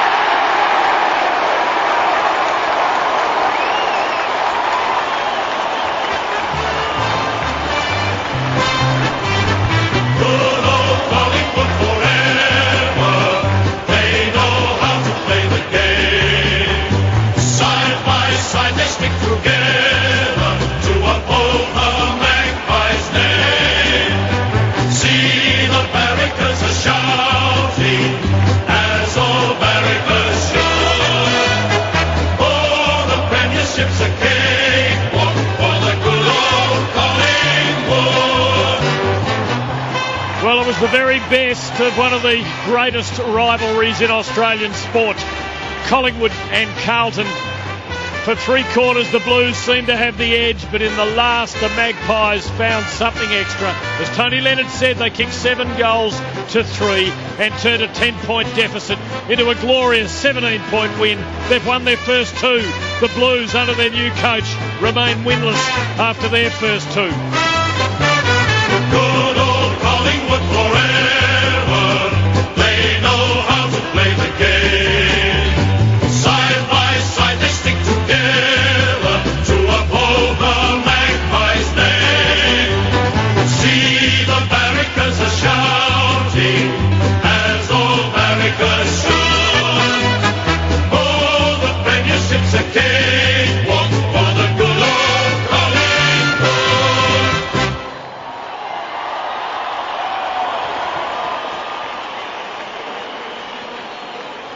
A wonderful game in front of a magnificent crowd of 84,247. And while Carlton fans will leave disappointed, I think everyone leaves here today exhilarated by the contest they've seen. The best of sport, this. And Collingwood have prevailed. They're a good side. They're a bit better than Carlton at the moment. The Blues have this tough draw, have some early season injury issues, and they have some problems because the ice-breaking win just might be a little way away yet. 17-point win to Collingwood. Geelong in a thriller that Eddie had earlier today by 4 points. Seb will confirm the half-time score, and we're just going to lavish praise on a young man who's 20 years old, Jamie Elliott, in a game that people remember near enough for his entire career, which looks to be a glorious one at his feet. The Hawks have a 26-point lead at the half over the Eagles, tying 11-68 to the Eagles, 6-6-42. But while we're on Jamie Elliott, broke his personal records today. His numbers today, 20 disposals, which is just too shy of his best ever game. 3 inside 50, 6 contested possessions, 3 tackles, but he kicked 5 goals, which is his greatest ever performance in front of goal. Took 5 marks inside 50, his greatest ever result in that area, and also equalled his best ever kicks and marks. It was a terrific individual performance from him. Let's kick into after the game for Sheen Panel Services and for Karsha, German Technology and Engineering. Speaking of Jamie Elliott Matthews, what a stage to do it, 85,000 people, and we'll be speaking to the young Collingwood star of the day very, very shortly. And just had a heap of composure too. That goal that he kicked on the angle down here, which probably just about sealed the game for them, was just showed that he liked the moment. He enjoyed it, he seized it and drilled the goal. But just a smart player too. He summed up things beautifully, and he can do it all. He's got pace, he can mark, he's got good skills and composure as well. So Bucks will be wrapped with his performance today. It was wonderful. I suppose the question has to be asked before we head down to the Collingwood room and we'll hear the song with great gusto. Tony, it was tight, but we always thought that Carlton had the better run and the more dangerous. How in the finish did they do it? You know what it is? It's senior players, and there's Carlton players who haven't been there enough over the last 3 or 4 years where Collingwood have. I thought Quinton Lynch was magnificent today. To be asked to do what Darren Jolly, couldn't do after quarter time not even halfway during the first quarter. That was a massive effort. His last quarter too. I just think they're when you talk Pendlebury, Swan lifted in the last quarter. He was pretty quiet. Pendlebury got his best. I'm wrapped in Blair, Elliott, Dwyer, Sinclair, younger players too. Like Blair's still young in football terms, but the small forwards got him across the line. Dr. Peter Larkins in the victorious Collingwood rooms. And Nathan Buckley just giving me some advice on where I've got to stand, but I said I've got to do the song, Bucks.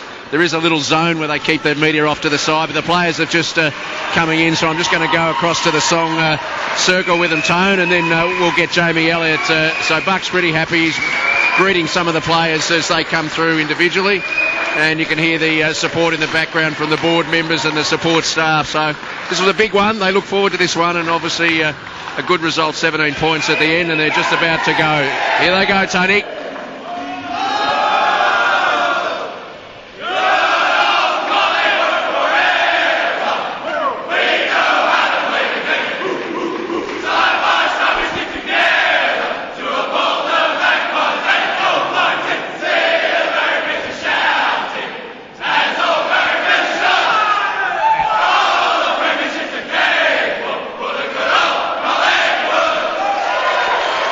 Good voices. Bucks was singing the top of his voice, as was Eddie, and people in the background there, Tony. So great support and a very happy team, as you'd expect. 17-15, 117. Carlton 15-10, 100.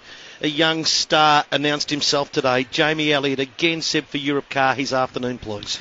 Tony had the 20 disposals. He had 3 inside 50s, 6 contested possessions, 12 uncontested possessions.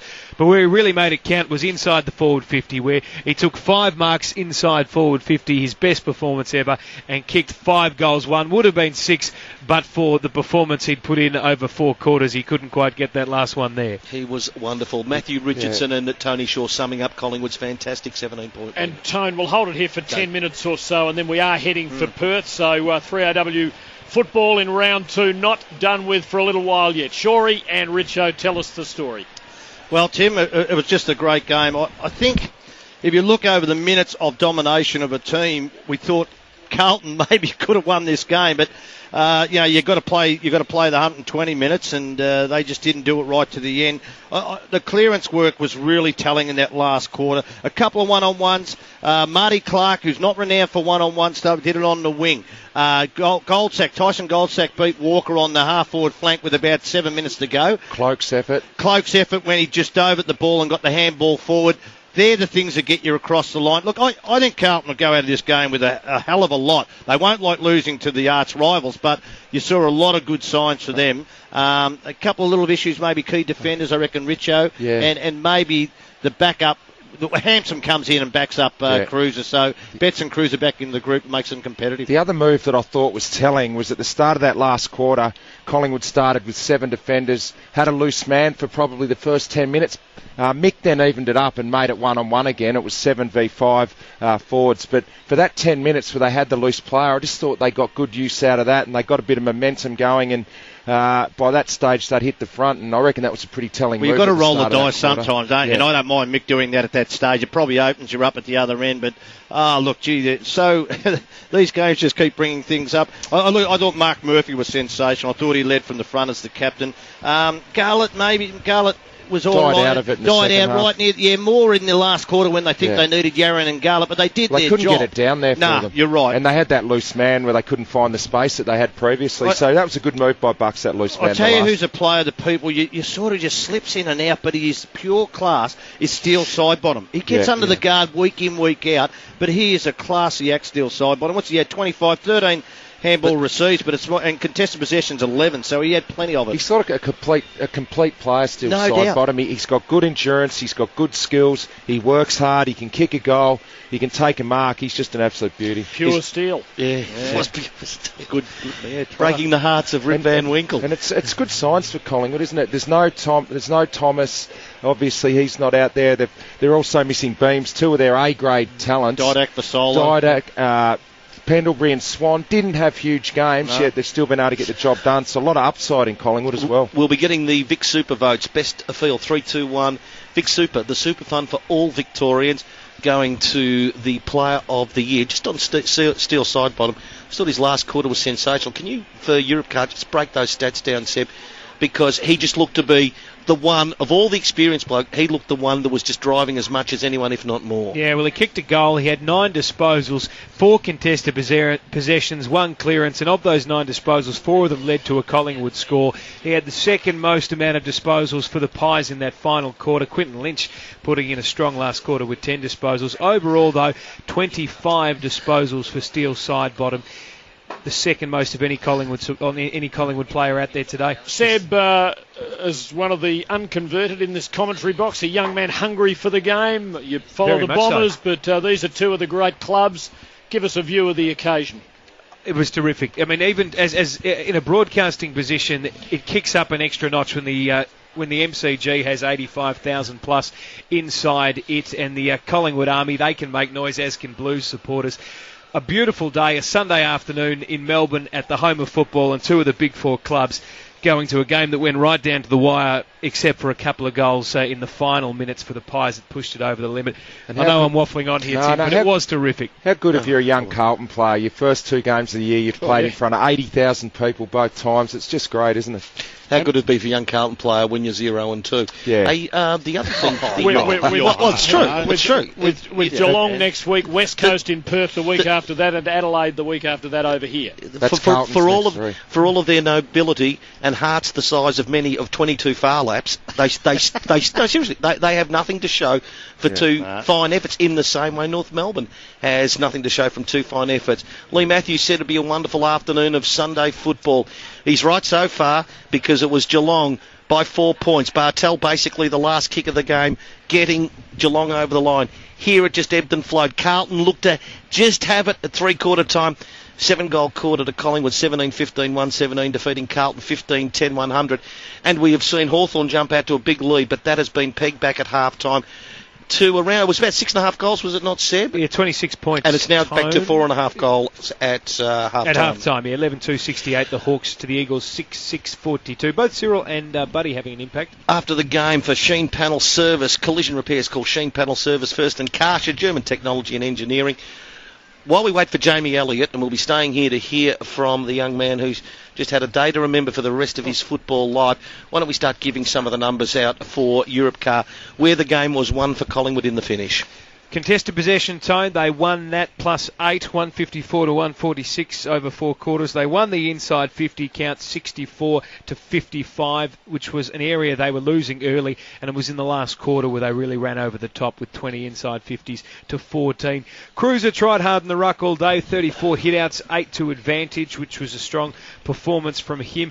Carlton actually won the clearances, and I guess a lot of that credit has to go to Matthew Cruiser, who, though the Pies ruck zone was somewhat depleted when Jolly went down, he still did his job and did a large part of the ruck duels. In terms of the big ball winners, Mark Murphy was terrific as the skipper. 26 disposals for the Blues, 8 inside 50, 17 contested possessions, so he was getting in there and getting his hands dirty. Perhaps his kicking efficiency left a bit to be desired, though. He had 16 kicks and was kicking at just a 31% efficiency, probably because a lot of those kicks are taken under pressure when you play that type of position. Chris Judd, 25 disposals, 4 inside 50, 16 contested possessions. Garlett, a terrific game from him, stepping up in the absence of Eddie Betts to have 20 disposals, 3 goals, 9 inside 50, 7 contested possessions. And we should mention that 6 disposals of his 20 came in the last quarter, so he didn't quite go missing. 3 inside 50s as well, and was involved in 2 of Carlton's 12 scores for the quarter. Brock McLean had an impact too after coming on as the sub with 9 disposals. But the victors and the spoils, and they're all in black and white today. Dane Swan gets under the radar a little bit. We didn't feel like he was having the type of prolific game he generally would. That's because he's averaged over 30 disposals for the past 4 years. Today he had 26, 4 inside 57 contested possessions, 6 rebound 50s though, so he was moving them out of the back half from time to time. Still side bottom we've touched on. Heath Shaw went forward with some impact, ended up with a goal, but 3 behinds, so perhaps should have converted a few more chances there. 1 unlucky to hit the post. 3 inside 50s for him. Quinton Lynch in his second outing for the Pies, solid, 24 disposals, 13 contested possessions. Pendlebury, all class, 2 goals, including that one in the final moments that really, to use an awful cliche, put the icing on the cake, put the sauce on the sausage roll, whatever you'd like to use. He was very good in parts there. 23 disposals and 12 contested possessions. Few Blues particularly... The coconut on Lamington. I think that's even better. Thank you, that's good. The chocolate sauce on the sundae. Keep going. We don't mind that. Bit of maple syrup on the pancake pale of pancakes, Richo. Very good. Boots, just the 3 disposals today, so you'd probably want to see... He's a young player, sure, but not a huge day considering he survived the substitution and played 4 quarters. Marty Clark with 22 was good, and you've got to mention Dwyer too. I think we were all impressed with the day he had. 23 disposals, 5 inside 50s, 14 contested possessions, and he snuck in a goal as well. And had a terrific run down the southern side wing, Richo, where he took 4 running bounces and pumped it inside 50. And we had the pancake parlour prediction before the game, Dane Swan's possessions. One gentleman said 27. I think he might be the man. He's off to have a bit of Lamington. Yeah, 26, wasn't he? Indeed. I was thinking 38, so Dane Swan, very, very good there, Tone. And we've just had a text from someone listening to us, Tone, who says hello to you. They are in Hainan, China.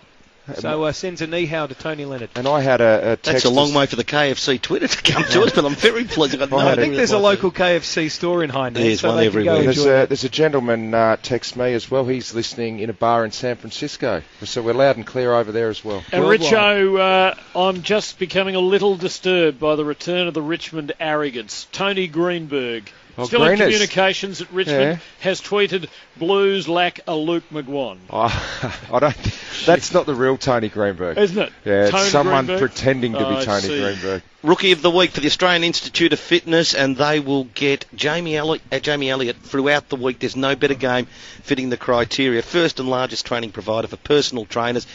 Get a career as a personal trainer. And the Australian Institute of Fitness will do that, and that's what they'll make sure that Jamie Elliott has in around 6 months' time at the Australian Institute of Fitness. Well, waiting for Jamie Elliott, let's take some votes. And the votes today for Vic Super, the 3, 2 and 1. Who's doing the honours there? The Super Fund for all Victorians? Yeah, I've got the honour today, and it's honourable mentions. It is different, though. It is different. Yes, mentions. Mark Murphy, I thought was great, and I could have snuck into a vote. Judd, I thought was all right. Died out at different times. I thought Carazzo's job on Pendlebury was pretty good, except for the last 15 minutes. Jamison on Cloak, could have, but didn't get a vote. And then you go the other side. I thought Heath Shaw was good. Dane Swan accumulated again. Still side bottom. He deserves votes, but he just gets under the guard too much. And I thought the big Q stick was fantastic under enormous pressure. Also, I'll throw Cruiser in there. They nearly cancelled each other out. But one vote, and this is amazing. Last week I gave votes to 2 defenders, Harry Taylor and Tom Lonigan. Today, 1 vote goes to Sam Dwyer. 23 possessions. He's kicked 1 goal, 2. He had 10 score involvements, and I think he kept them alive with his creativity, as Garlett and also Yaron did at the other end. I gave 2 votes to Jeffrey Garlett because I think without Jeff Garlett, he's had 10 score involvements, 3 score assists, 3 goals, 1. I think they wouldn't have got they got to a point where they could have won the game, and it was nearly off his back, and he died out a bit because he was probably buggered at the end. And of course, that player who hopefully we're going to interview, Jamie Elliott, as good a game as I've seen. Everybody's told us about this bloke's talent. I said before the game, he wants to jump on heads. He's a bit like Daisy Thomas. They've taken a bit out of his game to tell him not to do that, but I reckon let him go. He's gone jump on heads. 5 goals, 1, just a great return. He created space, and he was playing out of the goal square where they couldn't get a marking option up there. So 3 small forwards which I've never done before in my life, I don't think. And no midfielders, which is great. So those votes, Stone, 3 to Jamie Elliott. 2 to Jeff Garlett and 1 to Sammy Dwyer. We were talking great debuts last week, Shorey. Yes. This wasn't a debut, but it was a little Ian McCorrist-like. Did he kick 5 or 6 on debut? I thought it was 7. 7. Ricky Barham, I think. 5 at Princess Park. Against Carlton, yep. On debut, Ricky Barham, did he? 5. I'm pretty sure it was. The Epworth emergency If it and wasn't, we'll make it up. pretty serious injury today. The Epworth emergency, the best of emergency care, 24/7. That's where all the AFL footballers go to. Doc, are you still receiving me in the Collingwood rooms? I am, Tone. The meeting's still going on, and you mentioned Jamie Elliott. We may not get him. He's actually in the emergency room with the Collingwood doctors. He literally ran himself into the ground in that game. We know he was a star, but he was actually nauseated and vomiting at the end of the match on the ground. So he didn't even get into the warm down. The players are in a meeting at the present time. So Jamie Elliott quite unwell. But your nephew, Shorey, even though you said he was only good today, we might be getting your nephew on. Darren Jolly, the story of the day from Epworth point of view, early in the game, I think it was 3 minutes in the first quarter even, Tony was off the ground, came through the interchange, quite distressed with his breathing, got a heavy hit into the left side of his chest, some rib damage there, possibly a little bit of a lung. He went back on and they thought he was going to be all right, but too sore. He was subbed out, went to Epworth for emergency scans. No detail has come through at this stage, but the concern would be very, very sore in the rib area for Darren Jolly, which could result in a couple of weeks. And if there is any lung damage, that adds a few weeks more to that. So we'll wait and see how things go. The meeting is just finishing, Tone, and Jamie Elliott is up and walking, but he's going straight back to the medical room. So whilst we thought we were going to get him, we expect we'll get someone else soon. Yeah, well, I'll just stay with you for the moment. Near enough a clean bill of health for Carlton, although Jamison took a knock, Cruiser took a knock. Everything okay there? Yeah, well, I think there was a few concerns that had the players off the ground. I mean, both of them were down the race at one stage. Jamison with a right hip cork, and it probably limited him the rest of the game, and they did monitor him, and he was certainly of interest to the medical staff. Matty Cruiser also was down the race at three-quarter time, but did run around pretty well, so I don't think any major concern with Cruiser, and good to see Sam Rowe in his first game coming back after a combination of surgery and chemotherapy for a major concern. But I think Carlton will be right to have everyone going next week. They've still got a few that have got to come back. Hampson probably a week or two away, and Betts a couple more. Heath Shaw is approaching me as we speak, guys. Do we want to keep rolling with Heater? If you could keep going, Pete. I will keep going, Tone, while Heater gets himself organised. He's got the banana, he's got the ice for his drink, and Heater, your uncle's up there. He said you played a good game, but this was a ripper game. I mean, nearly 85,000 MCG up against, truly one of the old foes, and you better dash yourself. The cramp caught up with you a bit, but just had the meeting. What did Bucks have to say? He was happy we grinded it out pretty much. 4 quarters, we thought through the middle of the game they got on top of us a little bit, but we stayed with them, and that last quarter we were very confident, even though we were down a little bit going into that last quarter, that we could run over the top of them, and he was a pretty happy camper, Bucks. Heath, what about yourself first with cramping? Do you think what happened last week with a bit of food poisoning took a bit out of you this week? Yeah, the oysters on Good Friday. Bit of sewerage in the oysters is not good for you. Who allowed you to have oysters on Good Friday? Who allowed that to happen? You can't have meat on Good Friday, so I had a few oysters, and it didn't sit too well with me. They're the Tassie ones, are they, Heath? That got about 500 people, I think, both in Tassie and Victoria. Yeah, I'm still waiting for a phone call. Maybe some free oysters, but did it get to you over the week too? Did you feel it? Or? Yeah, I didn't train until Thursday, and I felt pretty flat, especially in that third quarter after half time, but cramped up and thought I was gone for all money, and then sort of just grinded it out, and as you could tell by my kicking in the last quarter, I wasn't too good, but we got the win. That's all that matters. What about Sammy Dwyer? It was just unbelievable the way we know about Jamie Elliott to a point, but Sammy Dwyer, this kid looks like he's ready-made, and his creativity is unbelievable. Yeah, he goes under the radar, Sammy. He's a natural ball winner. He showed that over in Port Melbourne for the sort of last couple of years, and him in and at the contest, especially over the NAB Cup series, that's why he got a game round 1 and round 2, and he's very underrated. And as you said, his polish going forward and his creativity helps us out massively, and kick a couple of goals as well always helps. Hey, Shaw, at the start of that last quarter, you rolled a 7th defender around, had a loose man for the first part of the quarter, and it really seemed to help you gain control of the match early in that last quarter. Yeah, I suppose we just wanted to settle a little bit, and with Joel's going down and Lynchy in the ruck, and Cruiser was dominating. He was getting some big hits forward. We thought we'll just put someone there just in case, and it happened to be me. Get a few cheap kicks back there, but just to sort of settle it down and make sure at that sort of centre bounce that they didn't get it forward and get that advantage. So it seemed to work, and in the end we got the win, and we're all pretty happy, and the rooms are packed, of course. It was a good result. Big Q-tip. He had to go up against it when Jolly went down early, and thought he was pretty good today. Yeah, he's a monster, Q. His work rate, he's one of the fittest guys going around for his size, and he's very mobile. And Joel's had a crack at sort of the start of the second quarter, see if he could go, and he was struggling. So it was thrown to Q and a little bit of Maxi to pinch hit and Goldie up forward, just to pull that weight. And he'll go under the radar, sort of Q, the job that he did, but to go up against a ruckman like Cruiser and do the things he did all day was amazing. There was a lot of passion at the end. I guess there always is in a big game, Heath, but you just got the feeling as an observer that all the build-up, Mick being at in the eye of the storm, was a factor in how everyone felt about the game. Is that reality, or is it our imagination? No, it was definitely on in that last quarter. We were pretty excited, a few goals getting through.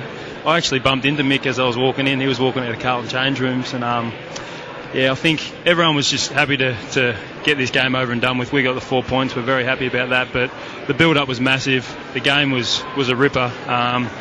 On our side, you couldn't ask for anything better. Congratulations. It was a magnificent spectacle and well won with a 7-goal last quarter. Thanks, guys.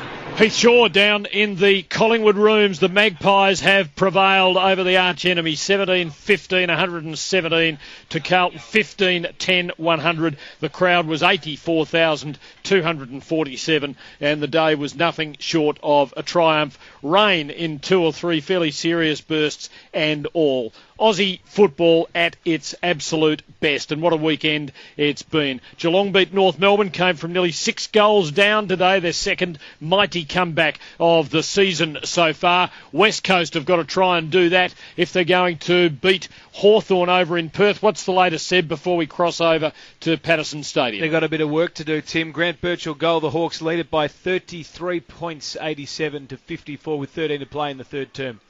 Good on you, mate. Well done, everybody, over a terrific weekend of 3AW football, and we'll be back on Friday night with more of the same. In fact, we'll be in Perth for the Dockers and the Bombers, and what a test that is of two teams which really look as though they are on the up in 2013. Saturday we'll be here as Melbourne try and redeem themselves against West Coast. Make sure you're with us. We look forward to the pleasure of your company. We bid you farewell from Melbourne. We're off to our 6PR colleagues in Perth to bring us to second half action as the Eagles pursue the Hawks.